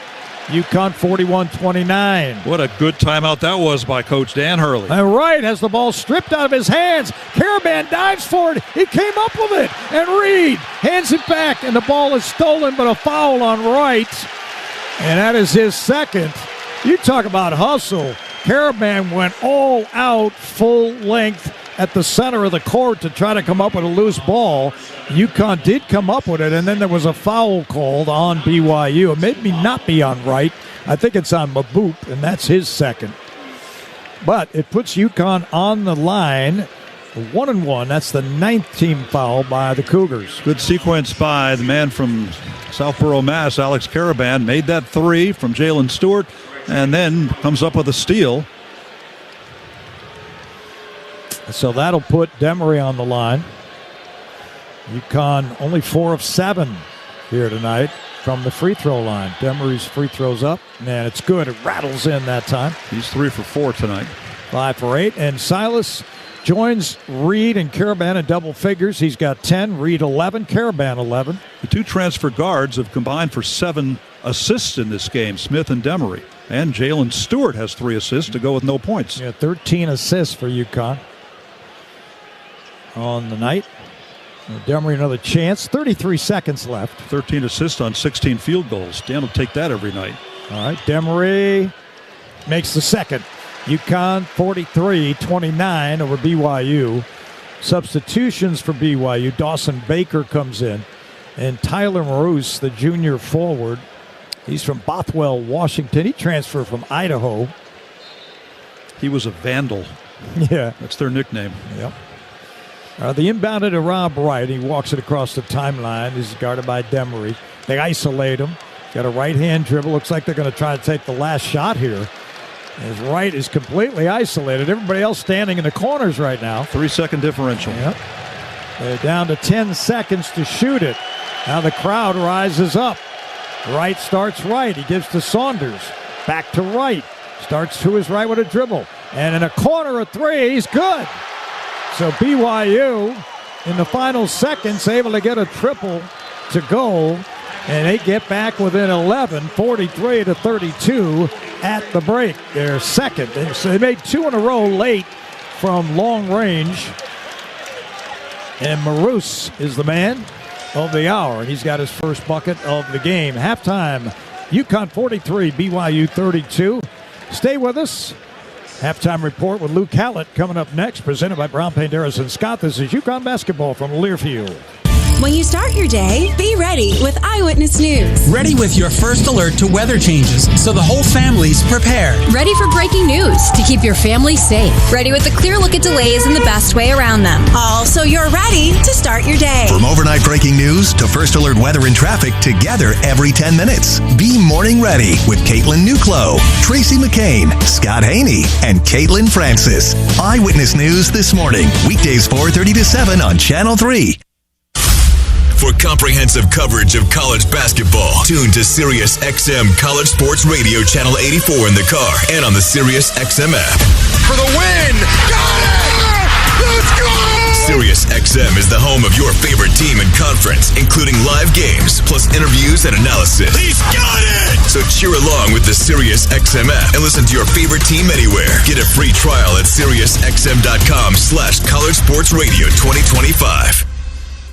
Planning a move? Let Lippincott Van Lines, the official mover of the UConn Huskies, take the worry and stress out of your relocation. Whether you're moving across the country, across the world, or just across the street, Lippincott Van Lines will handle your packing, moving, and storage needs with the care and quality they deserve. If the UConn Huskies football team can trust Lippincott to get their gear to the field on time, you can trust them to get your items where they need to be. Call Lippincott Van Lines today for a free estimate at 800-245-8563. Which schools will take home the prestigious Learfield Directors Cup for the top college athletic programs for the 2025-26 college athletic season? Check out the criteria and follow the year-long standings of your favorite team at L Directors Cup on the X platform or online at thedirectorscup.com. Trophies will be awarded in June 2026 to the winning institutions in all college sports divisions. The Learfield Directors Cup, powered by NACTA, the crowning achievement in college athletics.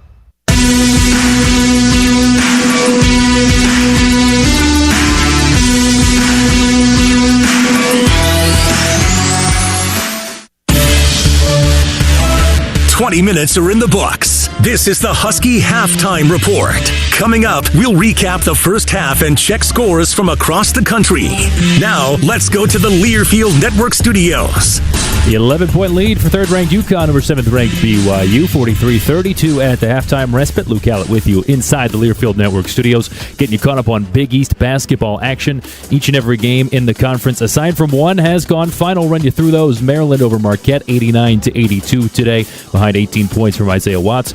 SMU clips Butler, 87-85. Georgetown knocks off Clemson, 79-74, behind KJ Lewis's 26 points. He had 17 in the second half, and it's just gone final. 13th ranked St. John's. They struggled with William & Mary for a half, but no problems in the second. The rebound comes down to Ruben Prey. Underhand pass. Settlers for three. In and out, no good. Follow on a two-hand jam by Zumi Ejiofor.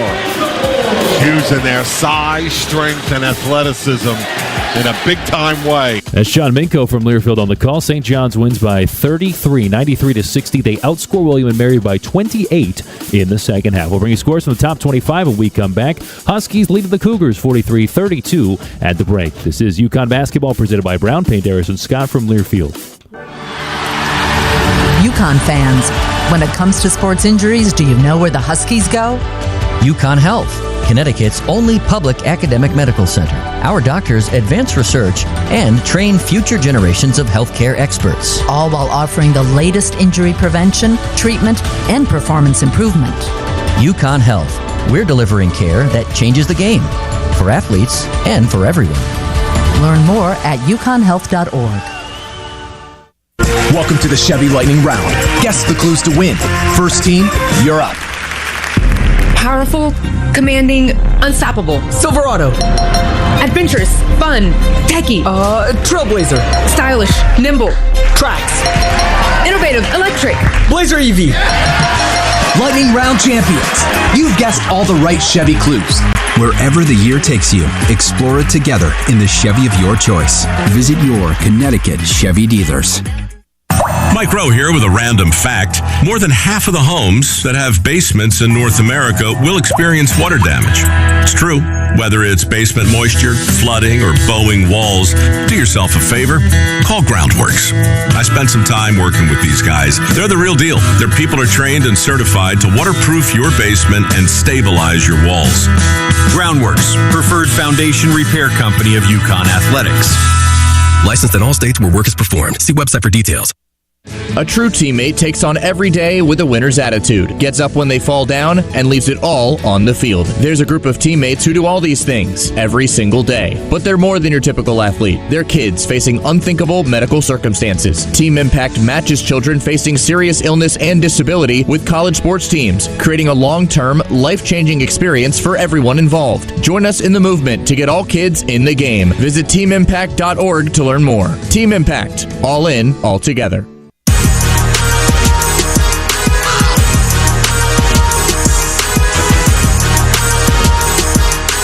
Halftime in TD Garden, Boston 43-32 lead for the UConn Huskies over BYU. Luke out with you again in the Learfield Network studios here. 12th ranked Louisville knocked off Ohio today in the top 25, 106-81. Cardinals are a perfect 4-0 on the season. They knocked off Ohio after they knocked off Kentucky in the prior matchup, a top 10 win for the Cardinals. 25th ranked Kansas, without one of their best players, Darren Peterson, defeated Princeton today, 76-57. Fiore Badunga, double-double for Kansas, 25, 10, and 3 blocks for good measure. The Jayhawks improved to 3-1. It's halftime between UConn and BYU, 43-32. One other score of note, of course, before we send you back on your way to TD Garden. UConn football, they win it by 10 today over Air Force, 26-16. Huskies on the gridiron improved to 8-3 overall. Halftime, 43-32. UConn has the lead. We'll send you back out to Boston in just a moment. This is UConn basketball presented by Brown Payne, Darris and Scott from Learfield. Many college football teams will have a new look and feel this season after taking advantage of the transfer portal. What if you could do the same when it comes to your banking? Dime Bank, a recognized leader in community banking, is welcoming new customers ready to make their own transfer to convenience, innovative products and services, greater access to local lending, and most importantly, a better overall banking experience. It's your bank, your choice, your dime. Dime Bank, community banking lives here. Member FDIC. Are you traveling out of Bradley Airport and need a safe, reliable place to park your car? Trust your vehicle to Laz Fly Off-Airport Parking. Located on Route 75 in Windsor Locks. They have both valet and self-park options to fit any budget. Laz Fly is open 24 hours a day and will get you to the airport on time, every time. Join their loyalty program to earn points for free parking, and be sure to ask about their corporate discounts. Save 20% by pre-booking online at lazfly.com. Laz Fly is the official parking company and a proud supporter of UConn Athletics. Listen closely. Did you hear that? That's the sound of employees being productive. They're so efficient because they partnered with Xerox to manage workplace technology. From advanced printers to automating your workflows to IT solutions, our local experts ensure your business runs smoothly. Visit us at Xerox.com/UConn. Xerox. We make work work.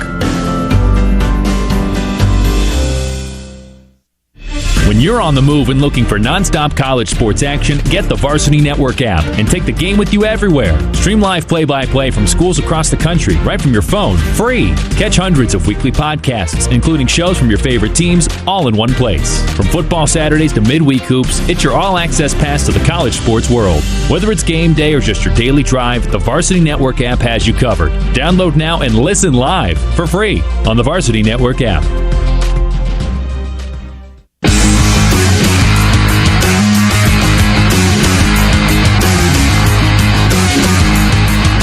Halftime in Boston, UConn leading BYU 43-32.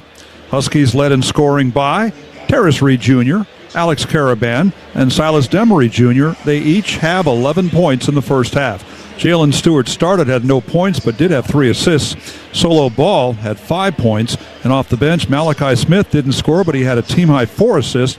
Jaden Ross made a 3, and Eric Ryba had 2 points. While for BYU, they were led by Richie Saunders, got 2 quick fouls, but still had 8 points. A.J. DeBonsa held pretty quiet, 1 for 6 from the floor in the first half. He had 4 points and a team-high 4 rebounds. Mikhailo Boscovich had 2 points. Kebakita did not score and left after playing just 7 minutes as he was injured and went to the locker room. Robert Wright scored 6 off the bench. No points by Kadeem Mbop. 6 points by Dawson Baker. No points by Dominique Diomande. Tyler Imrus had 3, and Xavier Stanton had 3 points. UConn shot 57% in the first half, 16 of 28, while BYU shot 38%, and they made their last 3 shots of the half to finish 11 of 29. BYU was 2 for 12 from 3. Their last 2 shots that went in were threes. They missed their first 10 3-pointers. And UConn was 5 of 11 outside the arc. Huskies 6 of 9 from the free throw line, and BYU was 8 for 10. BYU out-rebounded UConn 16-14 with 5 offensive rebounds, good for 9 second-chance points. UConn 2 offensive rebounds, good for 2 second-chance points. Huskies 13 assists on 16 field goals, while BYU had 3 assists on 11 field goals. BYU with 10 first-half turnovers, good for 10 UConn points. Huskies had 7 turnovers, good for 3 BYU points. UConn with 5 steals, 4 blocks, 2 of those by Reed, while BYU had 6 steals and, despite their size, had no blocks in the first half. Points in the paint, 22-18 UConn. Fast break points, 8-2 UConn. Bench production, UConn 5 points, 3 rebounds, and BYU got 12 points and 4 rebounds. Huskies' biggest lead of the half came midway through the half when they led by 15 points, but they also had just finished running off 10 straight points. That's the second double-digit point run that UConn has had on the season. They had a 20-0 run against Lowell.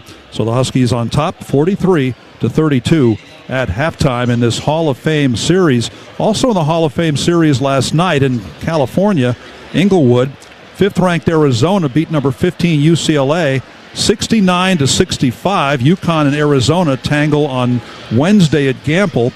Arizona shot 60% from the floor in the second half. They out-rebounded UCLA 35-28.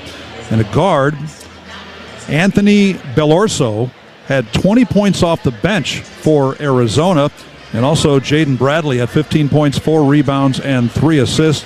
And he scored 7 late points that were big as Arizona able to take charge and win that game. So that's part of the Hall of Fame series. And when UConn beat Gonzaga at Madison Square Garden last year, that was part of this Hall of Fame series. And speaking of the Hall of Fame, they right now have a video on the board honoring Sue Bird, the former Husky, who is a member of the Naismith Hall of Fame. This whole event sponsored by the Hall of Fame in Springfield. And at halftime, they had a long ceremony honoring the great Ray Allen, number 34. His number retired at UConn, scoring over 1,900 points. Then he went on to the distinguished NBA career, winning 2 NBA championships, one with the Celtics here, 10-time All-Star. And he was honored by Jeff Flax, the CEO of Hartford Healthcare, who gave him a Hall of Fame jacket. Ray, always a stylish guy, came out wearing brown. Well, that orange Hall of Fame jacket fit him just perfectly, and the liner inside the jacket had the Hall of Fame logo as well. So a good night for Ray Allen, good night for the Huskies as they're on top at halftime, 43-32 over BYU. You're listening to UConn men's basketball on Learfield, presented by Brown, Panderas, and Scott.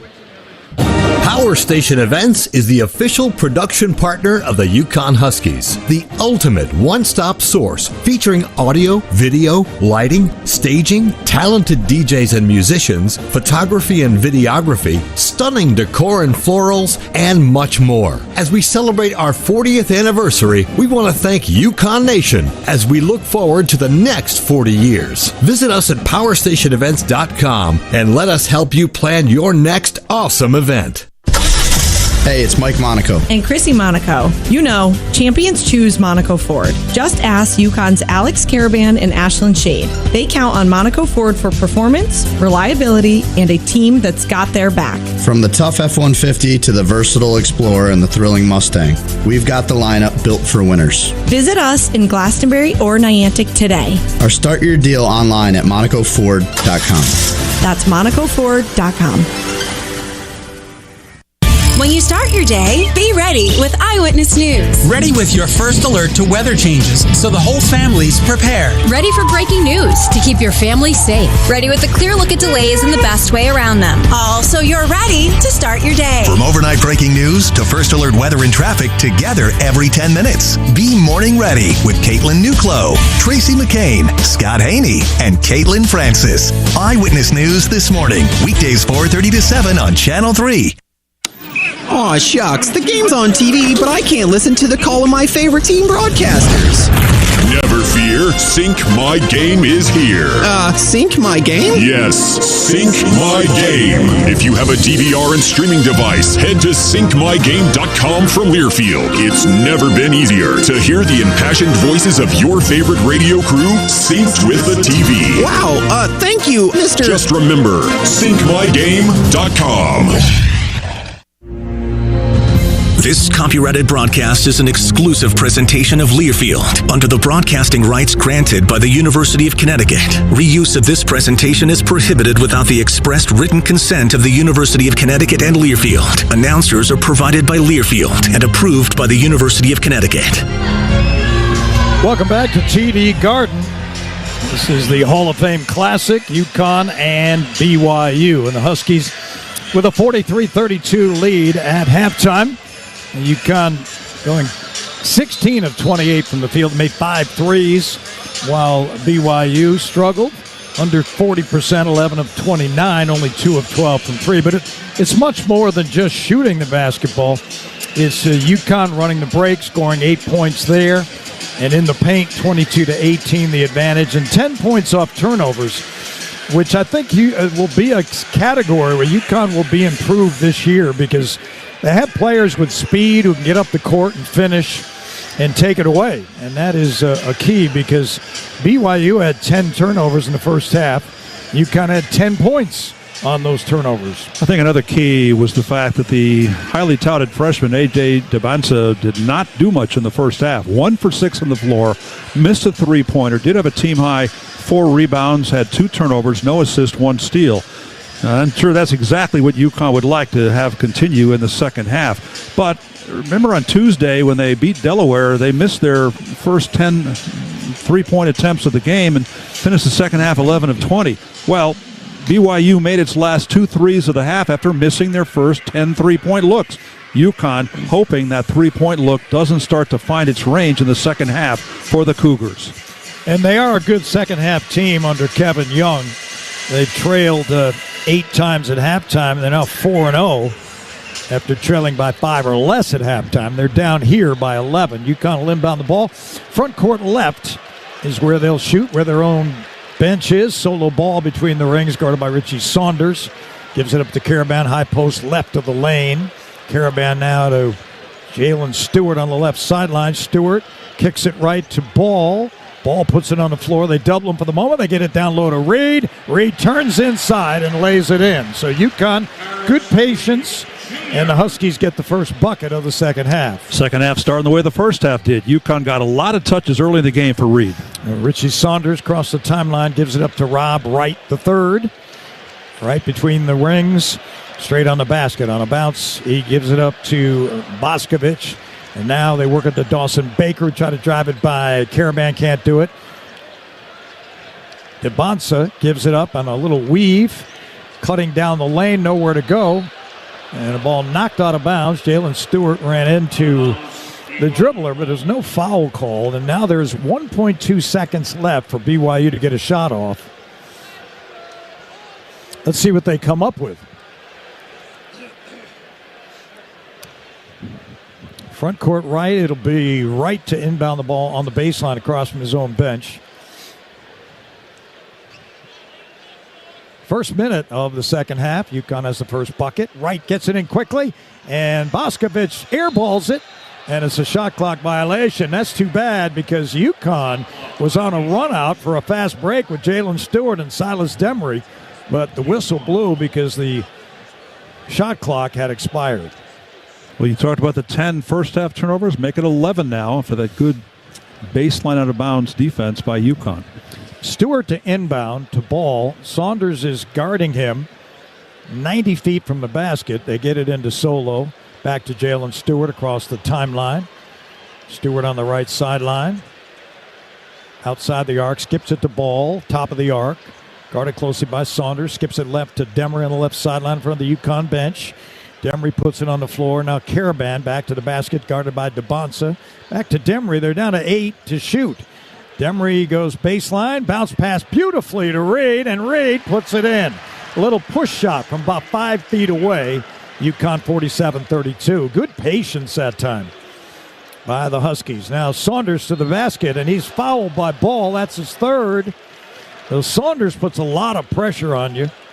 And that time he got Ball reaching in. You just can't let it happen. So he's got 3.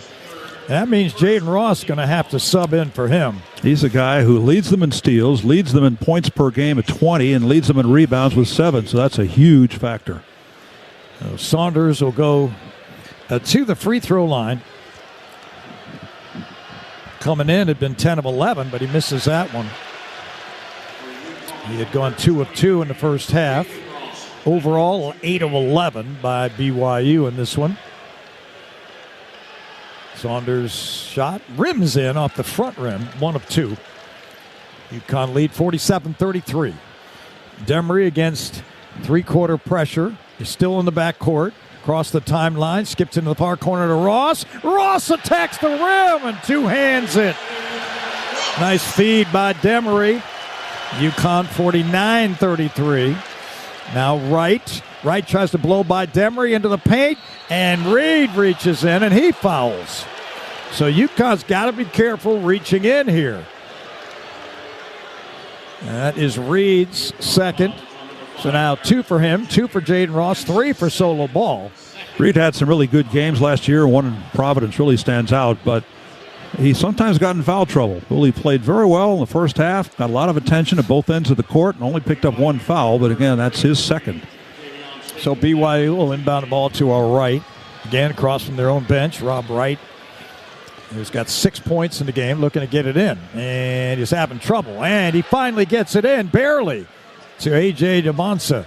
Back to Saunders. Now DeBonsa has it, tries to blow by Stewart, can't do it. Now he's backing him in, drives the left shoulder in, and a foul is called on Stewart now. So the one-on-one ISO that we're getting is creating a lot of trouble right now for UConn, foul-wise.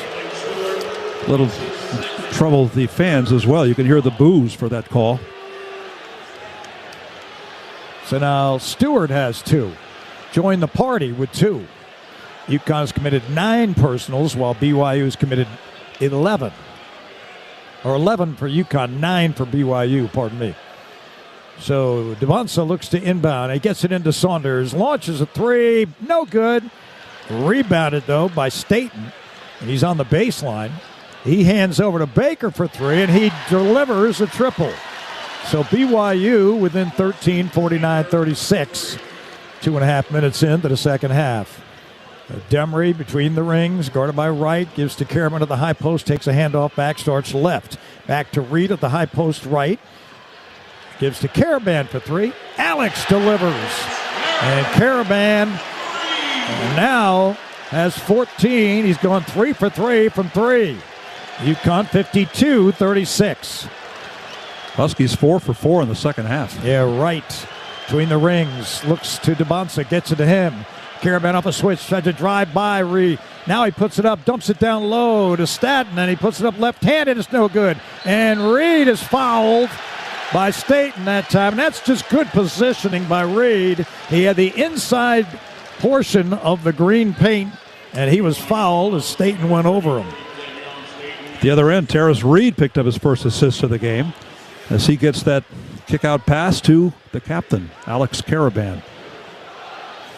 Alex is now 7 points behind Emeka Okafor on UConn's career scoring list. Karaban right wing delivers it out front to Demery. Now the high post handoff on the right side of Reed.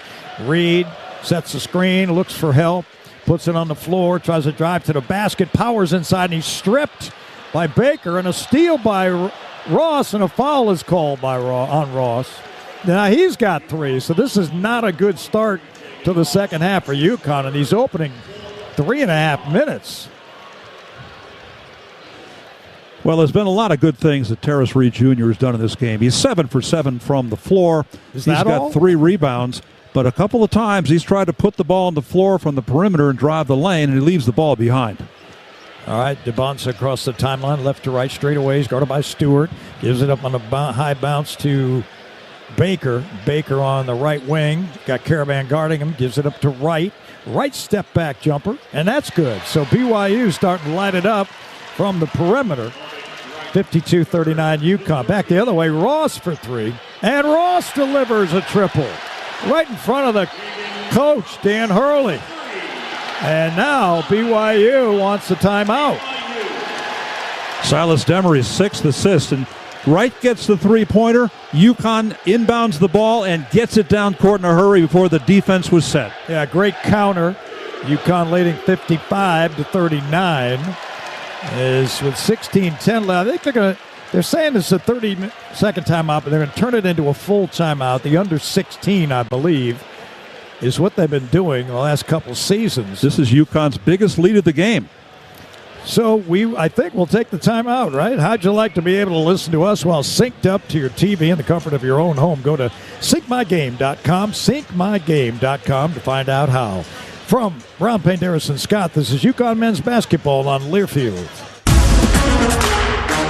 Hey, Husky fans! It's college basketball season, and SeatGeek is the official ticket marketplace of Alley Oops. SeatGeek makes it easy to find tickets so you can be a part of all the courtside action this season. Whether you're buying or selling tickets to UConn basketball games or to any other live event in your area, SeatGeek is the place to do it. SeatGeek is the official fan-to-fan ticket marketplace of the UConn Huskies. Let's go, Huskies! SeatGeek. Husky pride is in full swing. Academic minds are hard at work and play. As a supporter of all things Husky, Travelers is proud to sponsor UConn and its exciting sports programs. From football to basketball to hockey, we're Husky all the way. Travelers in UConn, committed to the young people who are the future of Connecticut. UConn fans, when it comes to sports injuries, do you know where the Huskies go? UConn Health, Connecticut's only public academic medical center. Our doctors advance research and train future generations of healthcare experts. All while offering the latest injury prevention, treatment, and performance improvement. UConn Health, we're delivering care that changes the game for athletes and for everyone. Learn more at uconhealth.org. The UConn Huskies are on the air. Now back to our Connecticut Chevy Dealers broadcast location. UConn basketball action sponsored by Orthopedic Associates of Hartford. Make your move. Connect with the top orthopedic specialists at OAHCT.com. Mike Crispino, Wayne Norman, Alex Green, our engineer, here at TD Garden, the Hall of Fame Classic. UConn and BYU, and the Huskies lead by 16 with 16-10 left in the game. And I don't know, Wayne, you can't do much better than 5 for 5 from the field, and that's how UConn has started in the second half. A couple of those are threes, one by Caravan, one by Ross. The Ross was on the 6th assist by Silas Demery Jr., who's played very well with 11 points. None in the second half, but he does have the 6 of the 18 assists UConn has. Huskies 18 assists on 21 field goals. That's pretty good. And 2 for 5 shooting in the second half for this team from Provo, Utah, BYU. Impressive football win for the Huskies today, knocking off Air Force 26-16 after Air Force dominated time of possession in the first half. They still trailed at halftime, and then UConn came alive with a big second half. Cam Edwards, 165 yards and 2 touchdowns. Skylar Bell, 70 yards receiving. Each of them went over 1,000 yards in the season. Last time UConn had 2 guys in the same year topping that, running and receiving, 2009. As you had Andre Dixon rushing for over 1,000 yards, and Marcus Easley, a guy that spent some time with Buffalo in the NFL, over 1,000 yards receiving that year. So the Huskies got one more to go. They play FAU in Florida next Saturday, and FAU lost today to Tulane, 35-24. FAU is 4-6 now. UConn 8-3, trying to get to 9 wins in a regular season. Very rare occurrence for UConn football, but under Jim Mora, they're really making headway. Unbeaten at home again. Yeah, BYU, front court right. The ball on the high post with Staten. He hands off to Saunders, who peels off him, goes back to the left, and now another foul is called. Now we're getting whistles everywhere. Let's take another timeout. What do you say, Mike? It's on Malachi Smith. That is the 5th team foul on UConn in this half. That is not a good development, and Dan Hurley is a little bit upset with it. Husky Hoops brought to you in part by UConn Health. We're delivering care that changes the game for Husky athletes and everyone. From Brown, Payne, Darris, and Scott, we take the timeout, the media timeout. This is UConn men's basketball on Learfield. Listen closely. Did you hear that? That's the sound of employees being productive. They're so efficient because they partnered with Xerox to manage workplace technology. From advanced printers to automating your workflows to IT solutions, our local experts ensure your business runs smoothly. Visit us at Xerox.com/UConn. Xerox. We make work work.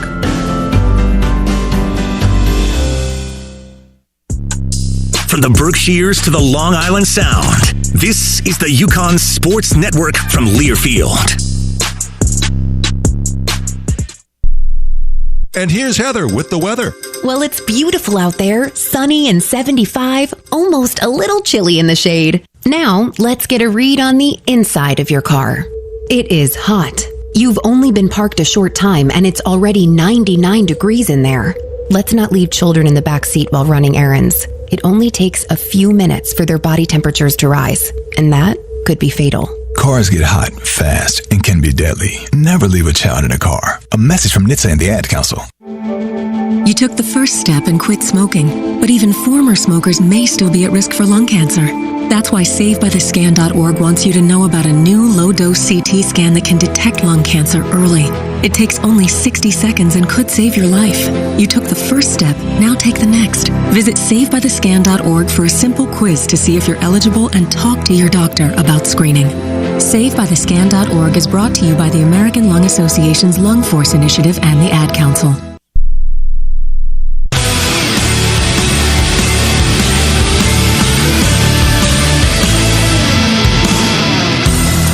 Listen to all things college sports, including live games and talk on SiriusXM College Sports Radio, Channel 84, and streaming on the SiriusXM app. Well, nothing changed statistically in that 5 seconds of playing time before the timeout. But BYU, with a lot of size inside, has no blocks in this game. They've averaged 4 a game, and there are 3 games coming in. Huskies still have 4-2 by Terrace Reed Jr., who's pretty much doing it all for the Huskies. 7 of 7 shooting. One of the reasons why UConn is up to 64% shooting in the second in the game after shooting 5 for 5 from the floor in the second half. And he's gotten some good backup help from Eric Riva. Played 5 first-half minutes. Riva got a field goal during that span. But this is a pretty tough stretch for UConn. 6 out of 8 games will be against ranked teams. Top 10 Arizona playing at Gampel on Wednesday night. Whereas UConn and BYU played once before. That was in the NCAA tournament in 2003 in Spokane. UConn won it 58-53. UConn shot 33%, BYU 31%. A Mecca had 20 points, 8 rebounds, and 7 blocks. Ben Gordon added 14 points for the Huskies, who had a 22-8 run to go up 46-32. Then BYU, a 16-4 run before UConn scored 6 straight to put that one away in the NCAA first round. Cougars inbound the ball. Front court right, Richie Saunders guarded by Demery. Fires it right to Baker, try to drive inside, and he missed the shot. Caravan, good D that time on Dawson Baker. He had to go to his left hand, hit the front of the rim. Huskies have it and move it into the front court left. Demery, top of the arc, and a handoff to Malachi Smith. Out front to Jalen Stewart. Now it's in the hands of Demery. Oh, he had the pick and roll. Didn't see him. Starts back to his right. Caravan drives baseline, puts it up and in. Strong move by Alex off the right wing. Caravan leads the way with 16 now. UConn 57-39. This is right. Step back 3 over Caravan. Airballed it. Rebound Demery. Demery on a run out. Top of the key. Gives to Malachi. Malachi 3. No good. And a rebound. Reed dives for it, but he can't come up with it. I do believe it is the UConn ball. So we played 5 minutes in the second half. That was UConn's first miss after hitting their first 6. So Huskies to our left. Their bench is to our left. We sit up just above the right baseline. And it'll be Malachi Smith looking to inbound the ball. And he gets it into Caravan. Caravan kicks it in the far corner to Demery. Demery drives baseline, puts it up and in. What a strong move. He attacked the big 6'11", Xavier Staten. And now Saunders just bullies Caravan, drives him on the baseline on the opposite end of the court and banks it in. So they answer each other. UConn leading 59-41, 14 and a half to go. Demery absorbed a lot of contact in that drive from the right baseline. Now here's Caravan outside the arc, guarded by DeBonsa. Puts it on the floor, skips it left to Stewart. Stewart back to the right, high post handoff, Demery. Demery down low to Reed. He spins on State and he put it up and he's fouled. So he missed a shot, Wayne, but he was fouled in the act, so he'll get 2 free throws. Big game by the Massachusetts guy, Alex Caravan. I remember talking to him 2 years ago about playing 2 NCAA tournament games. Sweet 16, Elite 8 here, right down the Mass Pike from his hometown of Southborough, Mass. Well, in this game tonight, the man from Southborough, Mass. is 6 of 8 from the floor, 3 for 3 from three-point range for a game-high 16 points. Reed misses the free throw, though. UConn 6 of 10. So free throw shooting a little below average. They're about a 75% team in the opening 3 games. Just under. Reed's second one is good. So Terrace Reed now 16. He and Caravan leading the way. And Huskies lead 60-41. BYU across the timeline, left to right. It's in the hands of Robert Wright on the right sideline. Out front it comes. DeBonsa drives. A lot of contact. Stewart falls down. DeBonsa hits a jumper. And Jalen Stewart's a little upset. He just got bullied. DeBonsa hits his second field goal of the game. 60-43, UConn, 14 minutes to go.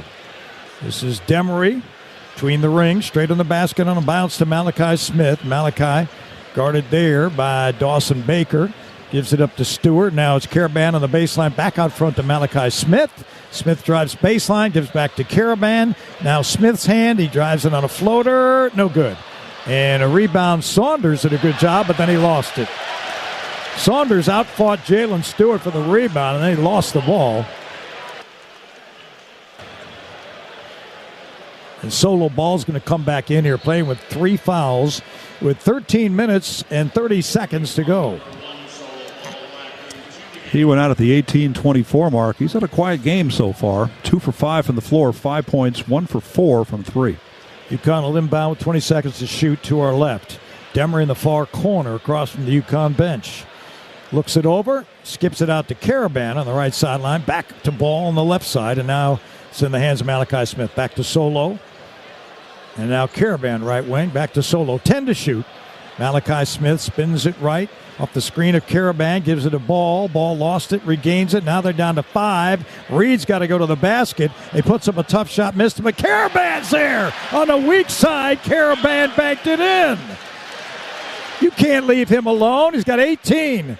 Back the other way. DeBonsa knocks down a 3 over Reed. So 7 minutes gone by. Second half, UConn 62-46. Malachi Smith between the rings. He's guarded there by Dawson Baker. Kicks it left to Reed at the high post. Now Demery spins it right. Looks on the bounce to Reed. It's intercepted and knocked out of bounds by DeBonsa. A couple of substitutions for BYU. Tyler Marouse comes in.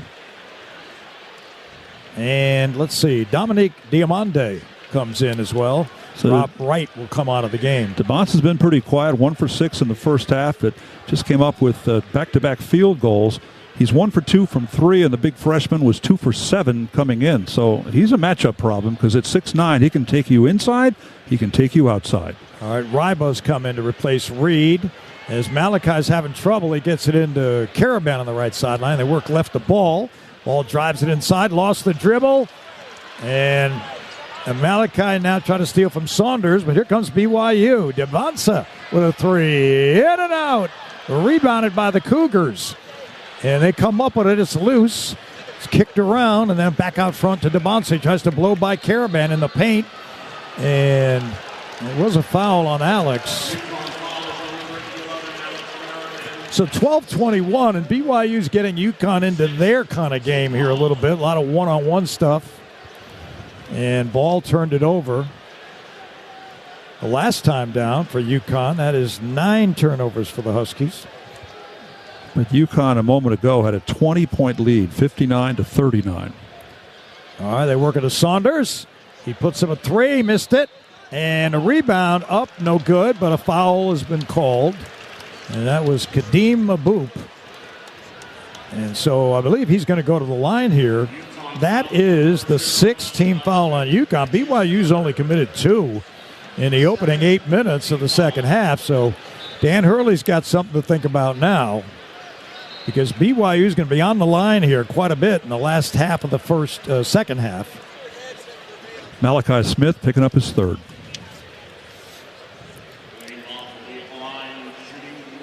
Eric Ryba, Solo Ball, Alex Caravan, Silas Demery, and Malachi Smith for the Huskies.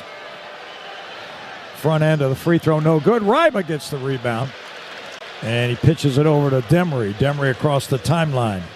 On the right sideline at the hash, left-hand dribble. Starts to his right, gives up on a bounce to Ball. Out front to Ryba. Now left wing, it's Malachi Smith. Malachi out front to Demery. Demery starts right, drives to the basket, nowhere to go. Back out front to Ball, steps into a 3, no good, missed it. Rebound by Maboop. And now Saunders to the front court. Tries to blow by Demery, and he gets a foul called. Everything going against the Huskies right now. There's a lot of flopping happening, and BYU is putting UConn in foul trouble. And we'll get to the timeout under 12 minutes with UConn leading 62-46. Our broadcast booth sponsor this season, Connecticut Chevy Dealers, home to a century of truck capability, featuring America's most dependable trucks. Visit your local Connecticut Chevy dealer today. Chevy drives America. 62-46 UConn with 11:45 to go from Brown, Penderus, and Scott. This is UConn men's basketball on Learfield. When you start your day, be ready with Eyewitness News. Ready with your first alert to weather changes so the whole family's prepared. Ready for breaking news to keep your family safe. Ready with a clear look at delays and the best way around them. All so you're ready to start your day. From overnight breaking news to first alert weather and traffic, together every 10 minutes. Be morning ready with Caitlin Nuclo, Tracy McCain, Scott Haney, and Caitlin Francis. Eyewitness News this morning, weekdays 4:30 to 7 on Channel 3. Many college football teams will have a new look and feel this season after taking advantage of the transfer portal. What if you could do the same when it comes to your banking? Dime Bank, a recognized leader in community banking, is welcoming new customers ready to make their own transfer to convenience, innovative products and services, greater access to local lending, and most importantly, a better overall banking experience. It's your bank, your choice, your dime. Dime Bank, community banking lives here. Member FDIC. For comprehensive coverage of college basketball, tune to Sirius XM College Sports Radio Channel 84 in the car and on the Sirius XM app. For the win! Got it! Let's go! Sirius XM is the home of your favorite team and conference, including live games, plus interviews and analysis. He's got it! So cheer along with the Sirius XM app and listen to your favorite team anywhere. Get a free trial at SiriusXM.com/College Sports Radio 2025. Play-by-play coverage of UConn men's basketball rolls on. Now, let's go back to our Connecticut Chevy Dealers broadcast location. On the go, want to stay connected to live college sports anywhere in the country? Download the free Varsity Network app, available on Apple and Android. New features this season, easier than ever to listen to live and keep up with your favorite teams. Don't miss a moment. Get the free Varsity Network app now. That's how we listen to the football game on our drive up here today to Boston. For Bob and Ben and Adam getting it done as the Huskies got it done over Air Force Academy. UConn up 62-46, and they continue to shoot the lights out. 8 for 12 in the second half. 60% for the game, 24 for 40. Had a 20-point lead a few minutes ago. They've been able to force turnovers, 11 BYU turnovers, 9 for UConn so far. Huskies don't let BYU go off on very many consecutive point runs. They generally have an answer every time BYU scores a hoop. Well, every time UConn scores a hoop, they just make sure that BYU doesn't come back and go off on a 8-0 run. UConn had a 10-0 run in the first half. UConn layup-wise, and they've gotten the ball deep into the paint a lot here in this game. 12 of 17. Points in the paint, 34 for UConn.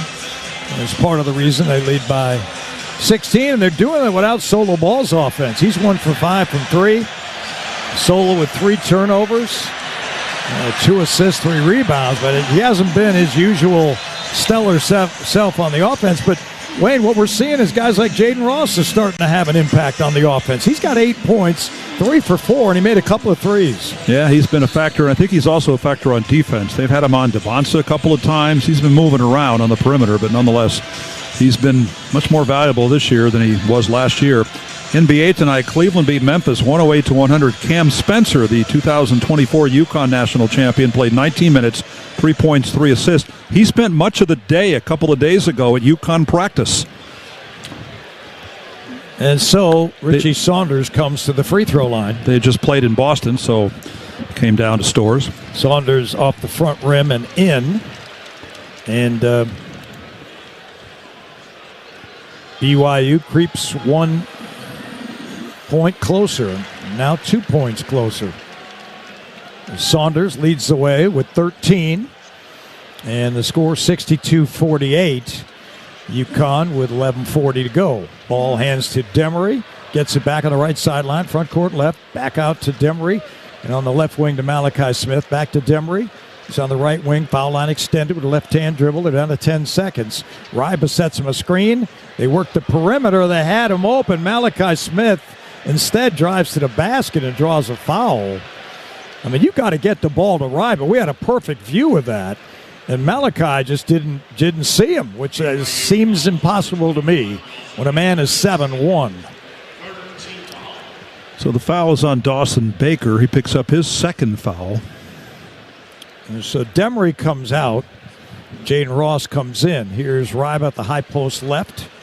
Puts it on the floor, and he hands it off to Malachi. Malachi drives in the paint. Nowhere to go. Back out front to Ball. They're down to 6 now. Ross looking for help. He pumps it over to Caravan. It's deflected out of bounds. Now UConn's got 3.8 to shoot. So BYU stiffening up on defense. Well, they had nowhere to go but down since UConn shooting 60% in the game. So we get a timeout under 12 minutes, 11:07 to go. We'll pause 10 seconds. UConn leading 62-48.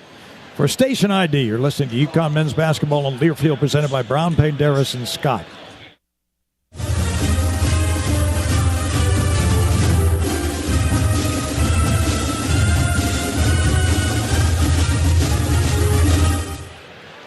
A coach's challenge has been issued by BYU. I don't know what they're challenging. I'm not sure. Oh, the out-of-bounds call a moment ago. And so they're looking it over, all three officials. In this one, Doug Sermons, Courtney Green, and Tony Chiesa. And it gives the teams another timeout to work with. Been a lot of timeouts in the second half. Not much flow to it. Doug Sermons worked the 2025 National Championship game where Florida beat Houston. He also did the 2018 National Championship game with Villanova, able to win. Courtney Green has also had some rather high-profile games, including last year's UConn-Florida game in the NCAA second round. The coach's challenges, challengeable scenarios, out-of-bounds play at any point of the game, basket interference, goaltending, until the last 2 minutes of the game, restricted area fouls until the last 2 minutes of the game. One challenge awarded, and a second one could be. The BYU will get the basketball. They say that Caravan touched it last. Yeah, they keep the timeout. They succeed in the challenge, and they get the ball. So Jaden Ross gets the turnover, UConn's 10th. Still a long way to go in this game. 11:07. UConn leads 62-48. BYU out rebounding UConn 20-19. A.J. Devonsa comes with it in front court. He starts to his right, picked up by Reed. They go alley-oop. Shot missed. Wild play that time as they try to get it to Dominique Diamande, but UConn comes up with it. Now Malachi Smith into the front court to our left. He's guarded there by Diamande. Starts to his right, gives to Caravan on the high post. They dump it down low to Reed, and he is fouled that time by the number 2, Tyler Maroos, the junior forward. Plays about 7.5 minutes a game. That's the 4th team foul on BYU. UConn has 8. Maroos comes out. Maroos 6'7", trying to deal with Terrace Reed, who's 6'11". That's a tough assignment. Devonsa comes out. And UConn will inbound, front court left, 10:41 to go. Solo ball looking to get it in, and he does get it in to Ross. They work the perimeter to Malachi Smith, left sideline. Malachi back to his right. This matchup that BYU uses, nobody guards anybody. They just keep switching off every screen. So Malachi gets it up to Ross. Ross dumps down low to Reed. Reed's little jump hook is no good, and ball ends up on top of the BYU player, and he commits a foul. That's his 4th. So now Dan Hurley and Kamani Young are talking about it. Who they're going to bring back here. He's got 4, and BYU gets another one-on-one opportunity, and they are going to go to Jalen Stewart.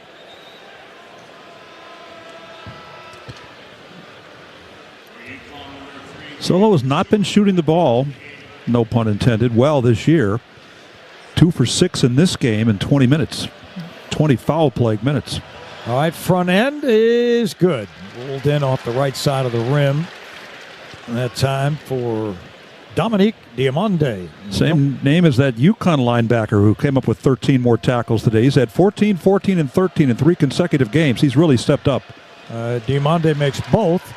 Now, BYU within 12, and they almost turn it over, and they do.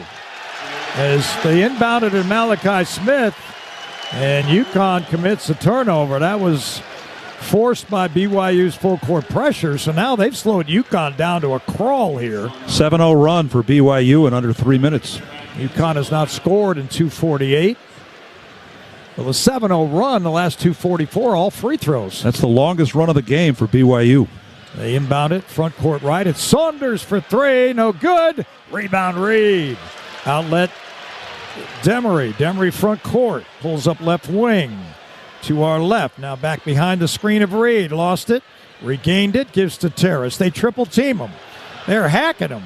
They foul it over. He fouls it over to Ross. A little fadeaway by Ross. Drops in.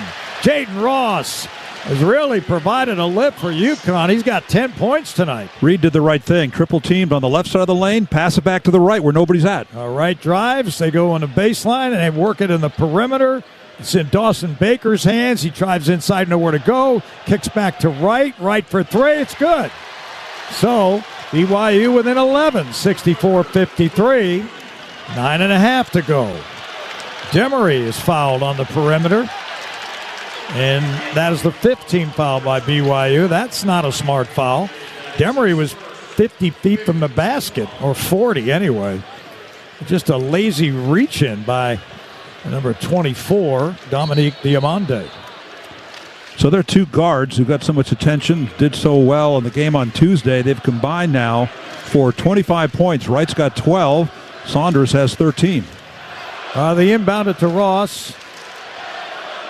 Ross between the rings, almost lost it. Now he regains. Gives to Caravan on the right sideline. DeBonsa guards him closely. Now Demery has it, top of the arc. Starts to his left-hand dribble. Gets a screen from Reed. Throws up a jumper. Down he goes, and he's fouled. So 3 free throws coming up from Demery. Husky guards have kind of got that down to a science 4 games in, don't they? 3 getting fouled on a 3-pointer. You're going to have to put that in your chart. You got to count how many times that's happened. Well, Ball had 2 in one game a week and a half ago. Went 6 for 6 on the line. Foul this time on Diamande. He has picked up 2 fouls in the last 30 seconds. And the next foul, UConn will be in the bonus. So Demery on the line. He's going to shoot 3. UConn leading by 11. And the first one's up, and it's good. Demery with 6 assists in this game. I think they were all in the first half. Coming off his career-high 9 assist game on Monday against Columbia. 4 rebounds as well in just 27 minutes. All right, Silas, the second one. Here it is. That's good, too. So UConn now, 9 of 13 on the line. And Demery has 15 points. Now, he had 9 assists in the previous game. Columbia he scored 5 points, right? And it was a great game. I mean, you're a point guard. You get 9 assists. Here tonight, 15 points and 6 assists. And a free throw rolls out, but BYU can't control the rebound, and UConn gets another opportunity. In and out of the hands that time of Kadeem Maboop. There's just no excuse for not coming up with that rebound. It was right in his hands. All right, Demery looks to inbound. And he gets it into Caravan. Caravan skips it right to Ross. Ross for 3. In and out. And rebounded by DeBonsa. Cougars running to the front court right. It's right. It's guarded by Demery along the right sideline. Out front, Baker drives to the basket. No way. That's a travel. He was out of control. And Dawson Baker knows it. But he's still got his palms up to the sky like, what happened? One thing BYU has done better in the second half is take care of the basketball. They had 10 first-half turnovers, only 3 in the second half. Stewart, Demery, Ross, Caravan, Reed for UConn.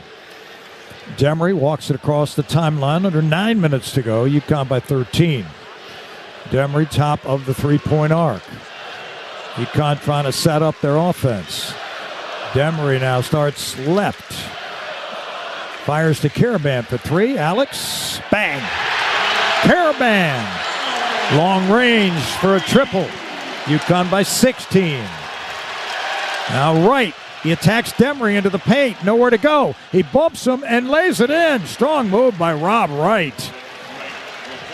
He carved out the space with a physical move on Demery, and he was able to bank it in. He's got 14. 69-55, UConn. Demery on the right wing. Foul, front court left, out front to Reed. Now Caravan has it. Caravan fires it left to Demery. Demery puts it on the floor, hands over to Stewart. Stewart back to Demery. They go down low to Reed. Reed back to the basket. They look to double. Oh, great feed. He shoveled it to Jalen Stewart, who rocks the rim. And UConn leads 71-55. Great patience. Here's Wright attacking the right side. Back out front to Baker. Now they work to DeBonsa. He wants his shot. He attacks Stewart. Nowhere to go. Now he attacks him, drives the left shoulder in. Once, twice, fade away. Good D. He made the shot, and Stewart fouled him. Tough fadeaway by A.J. DeBonsa. Well, he's had a quiet night, the 6'9 freshman. One reason why is the defense of Stewart. Okay, he fouled him on that made basket, but for the most part, DeBonsa shooting now 4 of 10 from the floor. Solid defense much of the night by Jalen Stewart, who just got his first hoop of the game, that dunk, but his job tonight has been defense. UConn in the paint, though, 38-22 in the game. And we get a timeout with 7:26 remaining, and UConn up 71-57. From quality outdoor structures to custom handcrafted furniture, Cloder Farms, your destination for home and yard. We're worth the ride. Route 83 in Ellington. From Brown, Penderas, and Scott, this is UConn men's basketball on Learfield. Is your retirement game plan a well-executed play or just a Hail Mary? I'm Eric Hogarth, certified financial planner at Johnson Brunetti. As the official wealth management sponsor of the UConn Huskies, we've helped over 7,000 families navigate and thrive in retirement. Level up your financial playbook by visiting johnsonbrunetti.com for free financial planning resources. Johnson Brunetti Retirement, your financial playmaker. Johnson Brunetti is a marketing name for the businesses of JB Capital and JN Financial. Investment advisory services offered through JB Capital, LLC. Insurance products offered through JN Financial, LLC. Heard from Danbury to Norwich, this is the UConn Sports Network from Learfield.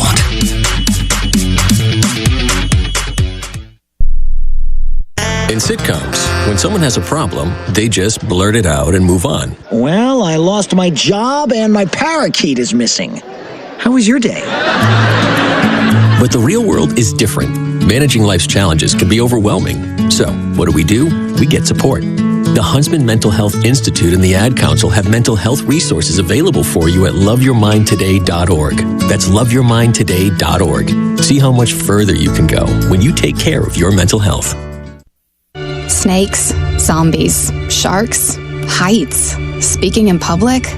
The list of fears is endless. But while you're clutching your blanket in the dark, wondering if that sound in the hall was actually a footstep, the real danger is in your hand, when you're behind the wheel. And while you might think a great white shark is scary, what's really terrifying and even deadly is distracted driving. Eyes forward, don't drive distracted. Brought to you by NHTSA and the Ad Council.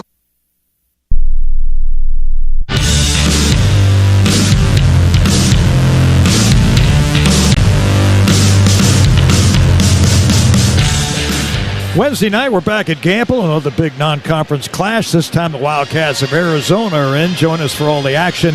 6:30 we kick it off here along the UConn Sports Network, the Varsity Network app, and the VarsityNetwork.com. And again, Arizona ranked 5th this week. They were in the Hall of Fame series like we're playing here tonight. Last night against UCLA, winning it 69-65. So they'll be coming to Gamble with a 4-0 record on Wednesday night. Alex Caravan, big night offensively, 21 points, 8 of 10 from the floor, 4 of 4 from three-point range. He's now tied with Emeka Okafor on the UConn career scoring list. They both have 1,426 career points. And next up, Rashad Anderson. Right now, Emeka and Caravan, both 10 points behind Rashad. I'm guessing Emeka won't score 10 in the next week. Alex might. Huskies shooting well from three-point range, thanks in large part to Caravan's 4 for 4, as Huskies are 47% outside the arc, 8 of 17. And after missing their first 10 three-point attempts, BYU is now 6 of 21, 29%. So they've gone 6 of 11 since that cold start. They made their last 2 threes of the first half. We had a celebrity sighting here. Doug Melody came up to say hi to us. Doug was the point guard for D. Rowe back in D. Rowe's first season at UConn, and he was the man in charge of the offense in that legendary 35-32 slowdown game at the Fieldhouse on February 28, 1970. The suspicion is that Doug Melody probably dribbled the ball for 39 and a half of the 40 minutes, and when he wasn't dribbling, he was passing off to Ron Rabala, who got some backdoor layups in that very impressive and incredible UConn win. Legendary game. And Melody also state champion at East Catholic. You know anybody else from East Catholic? Yeah. You? He was one of the best players in that history of that school, for sure. Free throw good by DeBonsa, so three-point play, full court pressure, and they take it away from Ross, and he commits a foul right in front of us. It's the fourth on Ross. You got to have the ball over your head. You can't try to pass it underneath. And so that puts BYU on the line again. That stops the clock. So 7:23 to go. This thing's not over. UConn leads by 13, but BYU really making some headway at the line. They lead UConn 14-9 in free throw made. And now DeBonsa's starting to find his rhythm out there. He has made 4 of 6 from the line, 4 of 10 from the field. He's got 13 points. Scored their last 4 points, and yes, he has gotten hot, including a three-pointer a few minutes ago. And this one's up, and that one is good. So UConn's lead cut to 11, 71-60. It's full court pressure by BYU. Caravan looking to inbound the ball. And he's running the baseline. He gets it to Demery.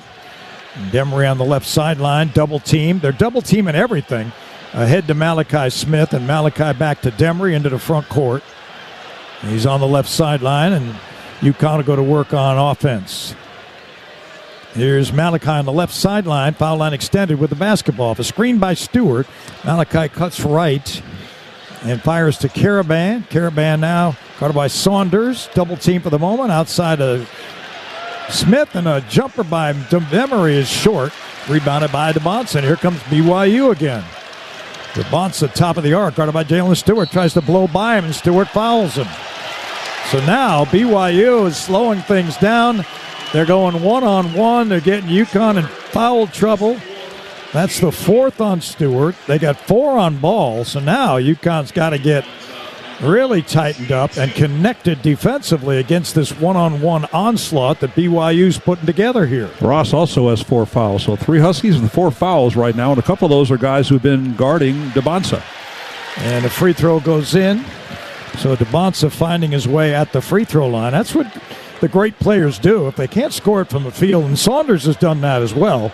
He's 5 of 6 from the free throw line, and DeBonsa rolls that one off the front rim. So now it's a 9-point game, 71-62, full court pressure. DeBonsa scored the last 7 points of the game. They get it into Demery. He's doubled.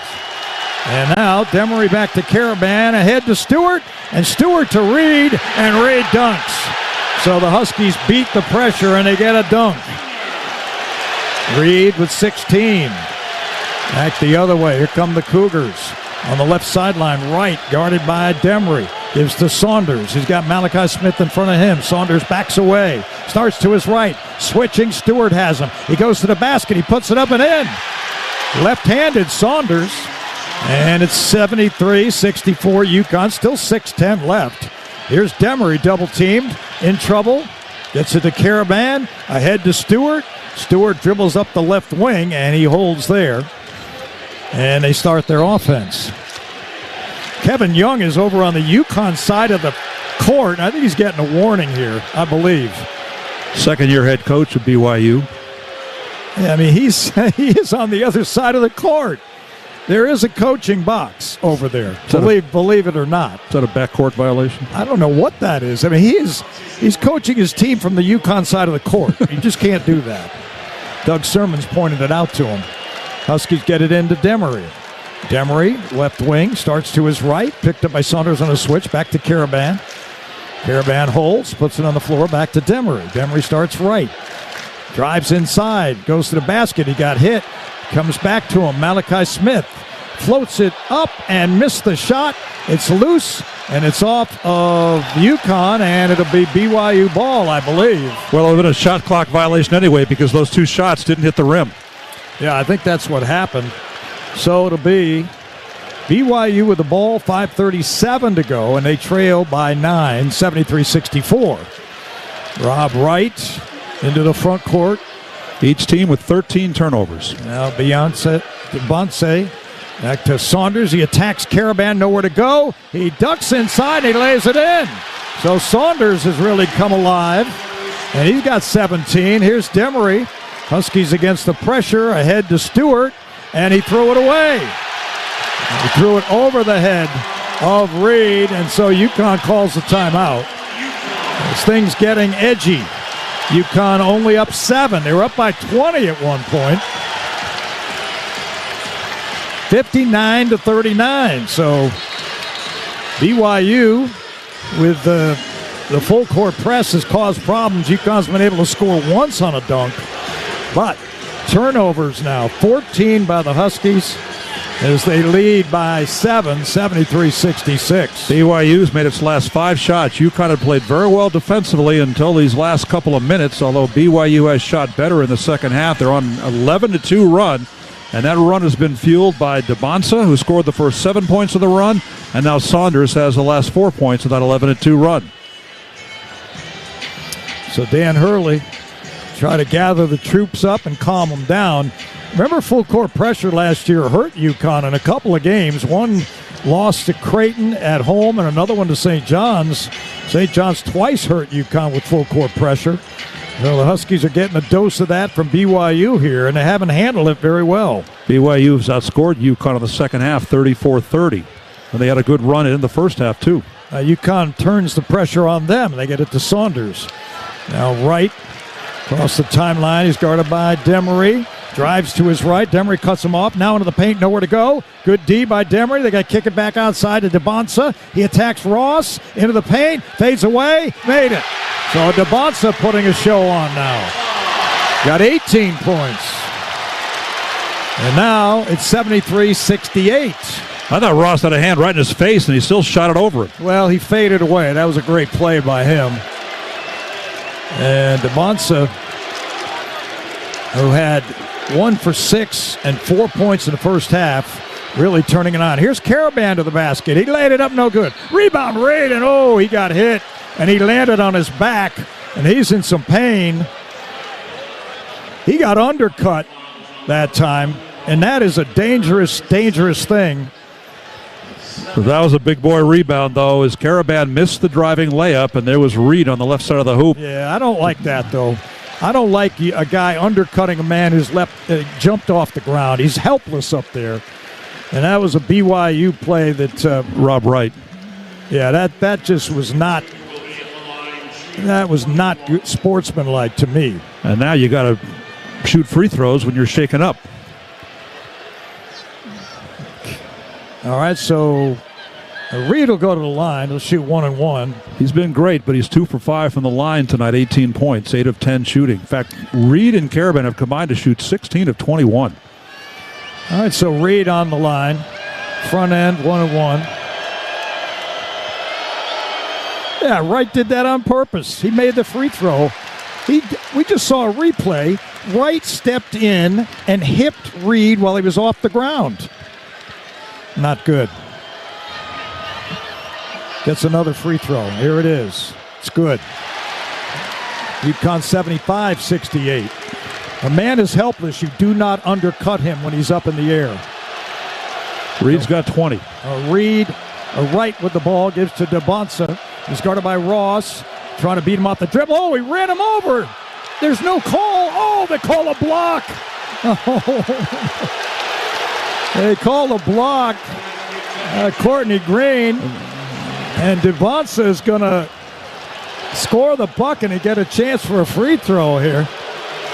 And Jaden Ross, boy, he took some real physical hits by DeBonsa. I clearly thought that was an offensive foul. I can't believe that was a defensive foul. That's just Second time this year Ross has fouled out, the only Husky player to have fouled out in a game this year. Yeah, we'll get another look at it here in a moment while they substitute for Ross. Oh, yeah, he shouldered him. He hit him with a left shoulder right in the chest. That's an offensive foul, but it wasn't called. And so Ross is out of the game. 75-70. Yeah. He just drilled him with his left shoulder right in the sternum. That's an offensive foul. All right, Devonson now, 4:15 to go. He's got 20 points. He misses. Rebound Reed. 7 boards for Reed. Demery, the front court, right to left, between the rings, guarded by Devonson. Now he starts to his right. Picked up by Devonson on a switch. Everything switched by BYU. They kick it to Jalen Stewart. They bounce it down low to Reed in the near corner, and it's off of Reed, I believe.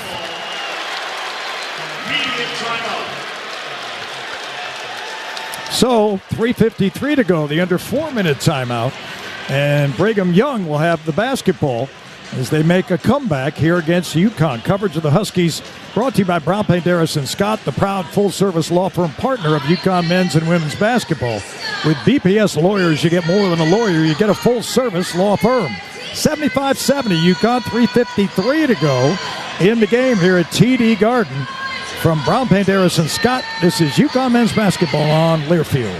At M&T Bank, we're continuously working to provide value to our customers. Like Lou, the CEO of UFOS, a revolutionary footwear brand. I think the thing I like most about working with M&T Bank is knowing they care. They sincerely care about us as a company. It's not just about the business transaction. They personally care about our business and our success and would make decisions that go above and beyond to achieve that. See what banking together can do for you at mtb.com/together. Member FDIC. Hey, Husky fans! It's college basketball season, and SeatGeek is the official ticket marketplace of Alley Oops. SeatGeek makes it easy to find tickets so you can be a part of all the courtside action this season. Whether you're buying or selling tickets to UConn basketball games or to any other live event in your area, SeatGeek is the place to do it. SeatGeek is the official fan-to-fan ticket marketplace of the UConn Huskies. Let's go, Huskies! SeatGeek.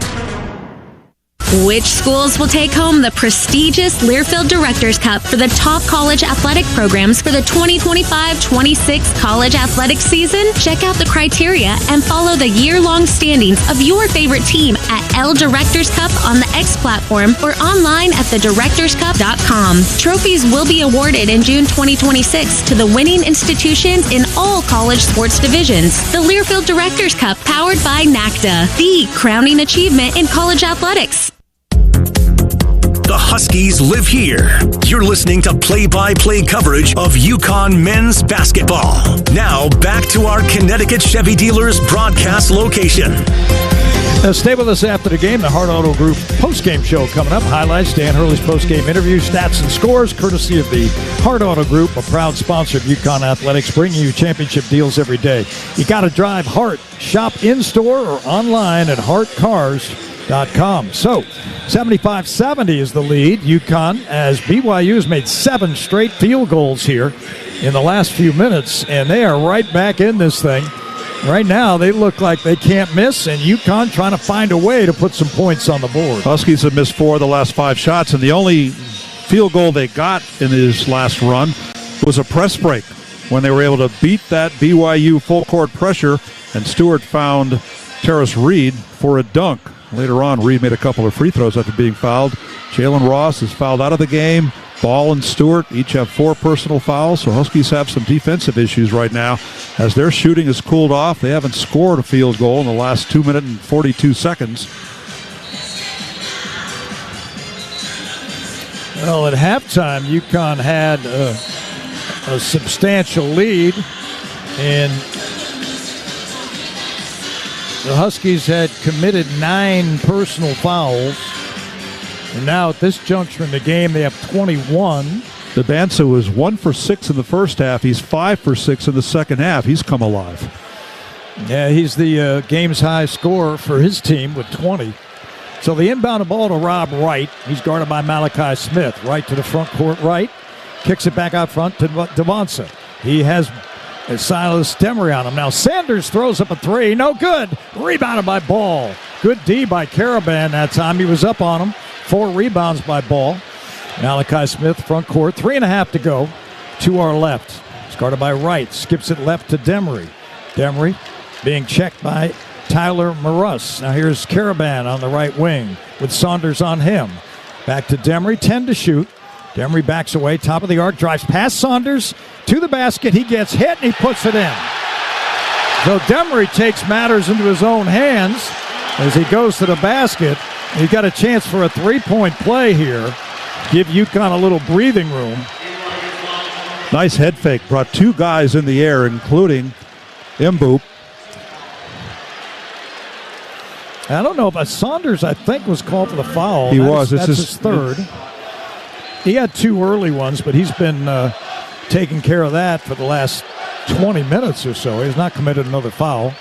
And Demery missed the free throw, though. And DeBonsa lost it, and a foul's called on a battle for the rebound. I think it's on BYU.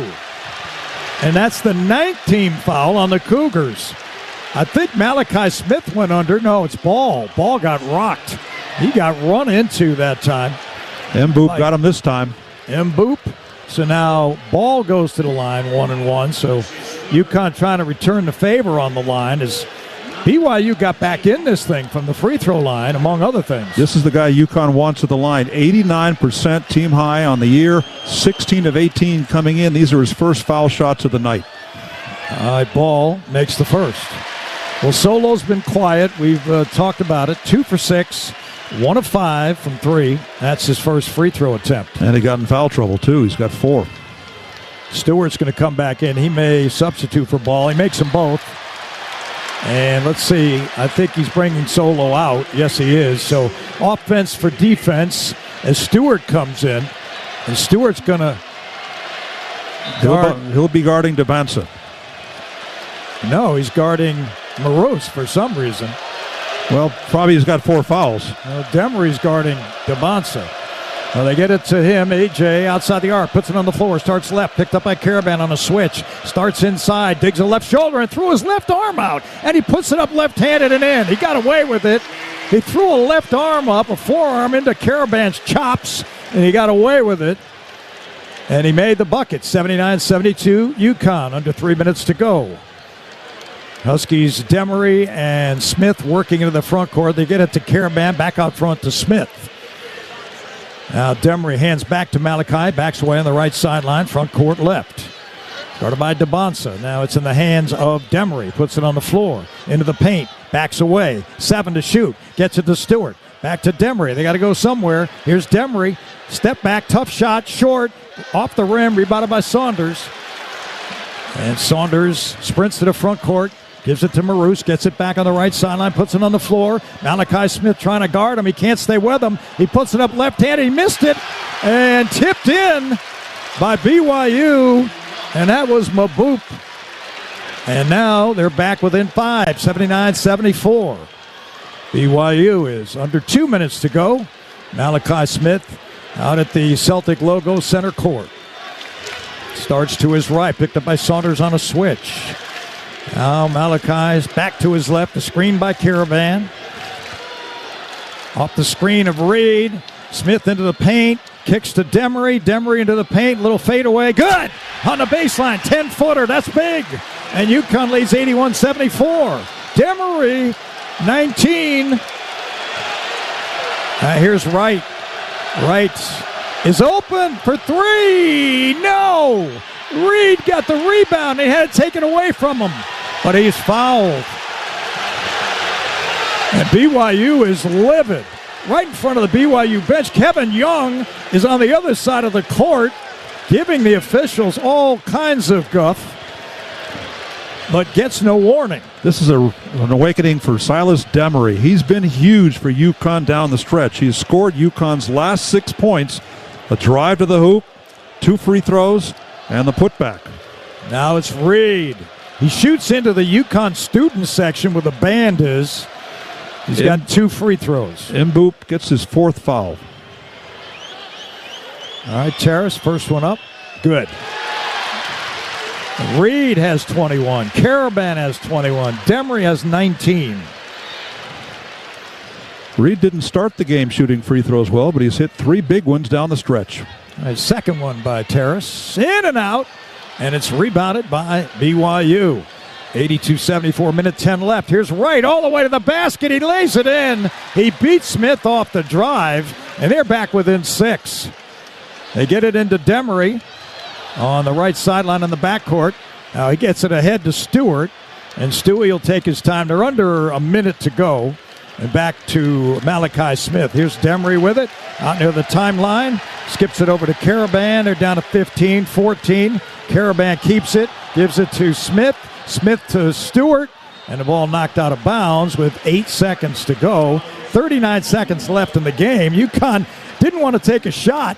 They almost turned it over. The BYU crowd wanted to travel on Caravan, but as he dribbled across the lane from left to right, the ball was deflected. Somebody got a hand on it. That's what caused it, so it was not a discontinued dribble. All right, ball comes in. Stewart comes out. UConn leads 82-76 with 39.5 left. They got 8 seconds to get a shot off, though. And Demery looking for help. He gets it to Smith in the corner. Malachi no good. And he stepped on the sideline. And so, with 39 seconds left, BYU still has a chance. They're down by 6. 2-possession game. 16 turnovers by the Huskies. 9 have come in the second half. So Wright will be guarded by Ball. Right across the timeline quickly, left to right. He gives to DeBonsa, and a big screen. He's at the top of the arc for 3. DeBonsa hits, and now they're within 3. 82-79. Caravan looking to get it in. He gets it into Demery. 28 seconds left. They don't have to shoot. Shot clock, game clock are dead even. But now Demery's got to go to the line and make 2 free throws, at least one to make it a 2-possession game. So DeBonsa has come out of nowhere after a very slow first half, 1 of 6. He's made 7 field goals in the second half, 7 of 8.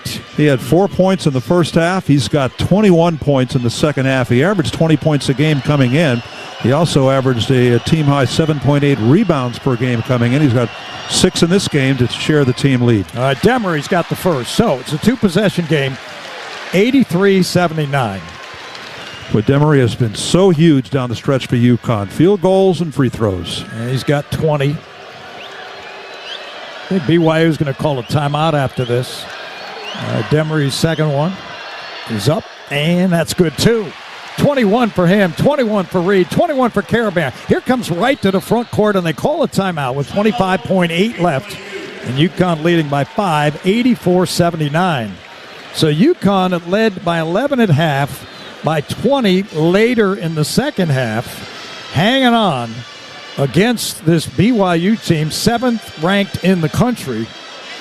BYU's outscored UConn 47-41 in the second half. You talk about your balanced scoring. At halftime, Demery, Reed, and Caravan for UConn all had 11 points. And now, as Mike just said, they've all got 21 points. They've all scored 10 points in the second half, and a lot of those Demery points have come in the last 3 minutes. DeBonsa putting on a show, 21 in the second half after just 4 in the first half. And so UConn with BYU's got 2 timeouts left. And no, 1 timeout, pardon me. UConn's got 2. 25 seconds remaining. So you got to figure BYU's going to try to score quickly, right? Try to drive it to the basket and force UConn to inbound the ball. And try to foul them, I think. And in a 5-point game, you don't need a 3 on this. A 2 would do, and then you try to find a way to get a steal or hope for missed free throws, and then you get your 3. Yeah, but if you don't score a 3 and only get a 2, UConn goes to the line. All they need is 1 of 2 because it's a double bonus. Possession arrow to BYU. DeBonsa looking to get it in. Gets it into Saunders, guarded by Caravan. Backs away outside the arc. Baker throws it by a wild shot, and it goes in. It's a 3. So a 2-point game, 84-82. Caravan looking to get it in, calls timeout.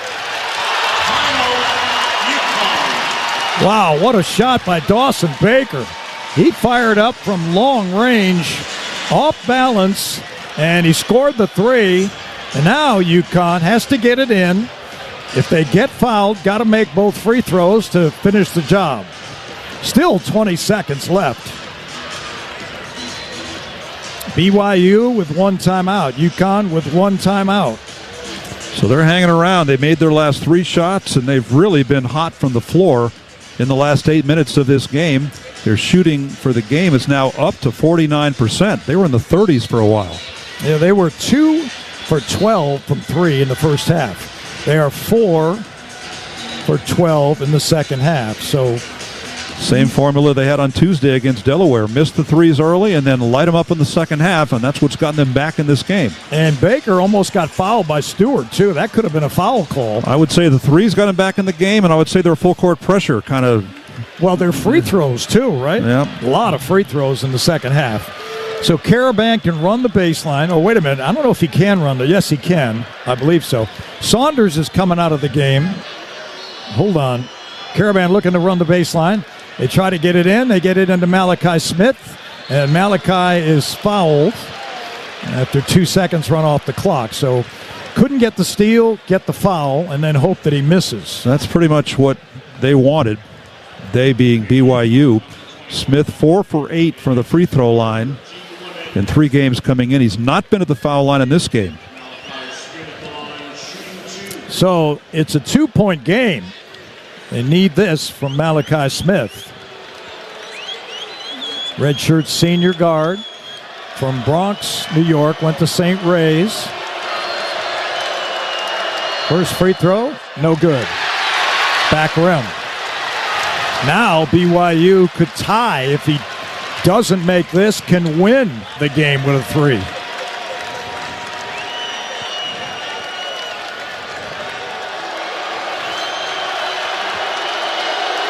And Smith's next one is up. That one's good. So, 85-82. They get the ball into Wright. Right across the timeline quickly, left to right. He's trying to beat ball off the dribble. He lost it. It was stolen by Smith. Oh, Silas Demery picked his pocket. And it ended up in Ball's hands with 10.9 left. And a 3-point game. What a huge play defensively. Demery, no, man, it was Ball, pardon me.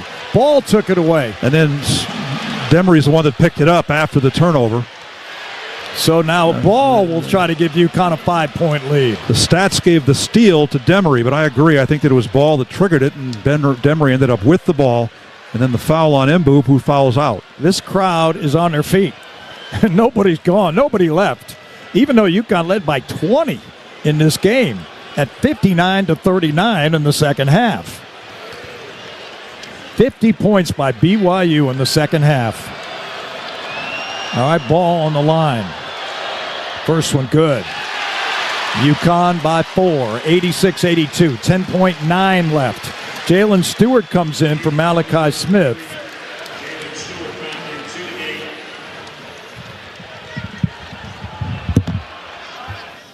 So it'll be solo Ball. Try to give UConn a 5-point lead. Oh, he missed it. And it's rebounded by BYU. Here comes Devonsa into the front court, and they want a timeout, and they get it with 6.1 left. So UConn's free throw shooting, which has been below par tonight, 18 of 27. And they've missed 9. It gives BYU an opportunity.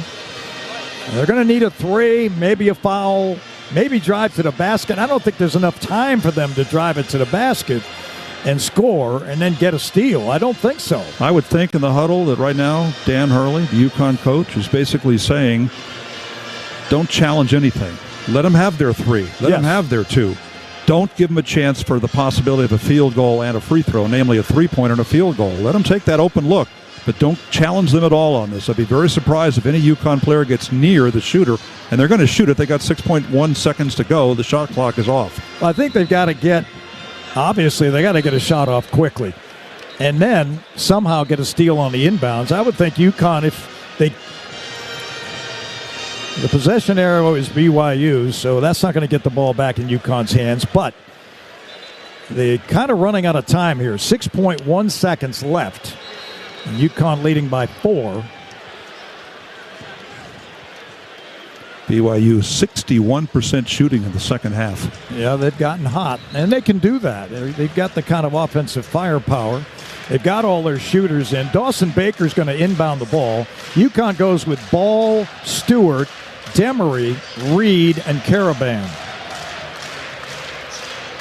And Baker on the right sideline, front court, looking to inbound the ball. Stewart will defend it.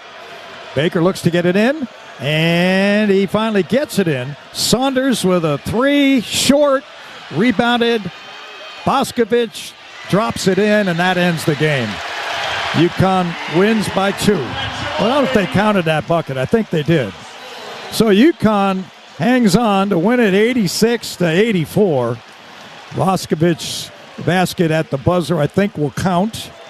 But BYU with a stellar comeback that's going to fall 2 points short, and the Huskies will remain undefeated on the season at 4-0. From Brown, Banderas, and Scott, don't forget, tune in. The postgame show coming up. This is UConn men's basketball. The Huskies win at 86-84 over BYU on Learfield. UConn fans, when it comes to sports injuries, do you know where the Huskies go? UConn Health, Connecticut's only public academic medical center. Our doctors advance research and train future generations of healthcare experts. All while offering the latest injury prevention, treatment, and performance improvement. UConn Health, we're delivering care that changes the game for athletes and for everyone. Learn more at uconhealth.org.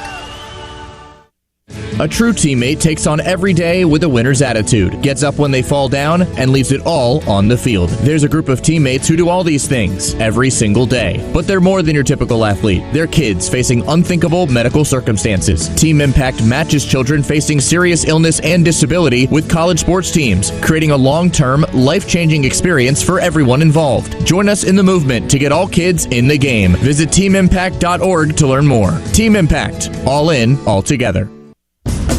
Heard from Bridgeport to Willimantic. This is the UConn Sports Network from Learfield. My name is Ariel. I moved to the U.S. at 19. I spoke no English and I struggled finding job opportunities. Everything I have, I owe to the Adult Literacy Center and getting my high school diploma at age 22. It was an honor helping you achieve your greatness. Now you're helping others achieve theirs. It inspires me.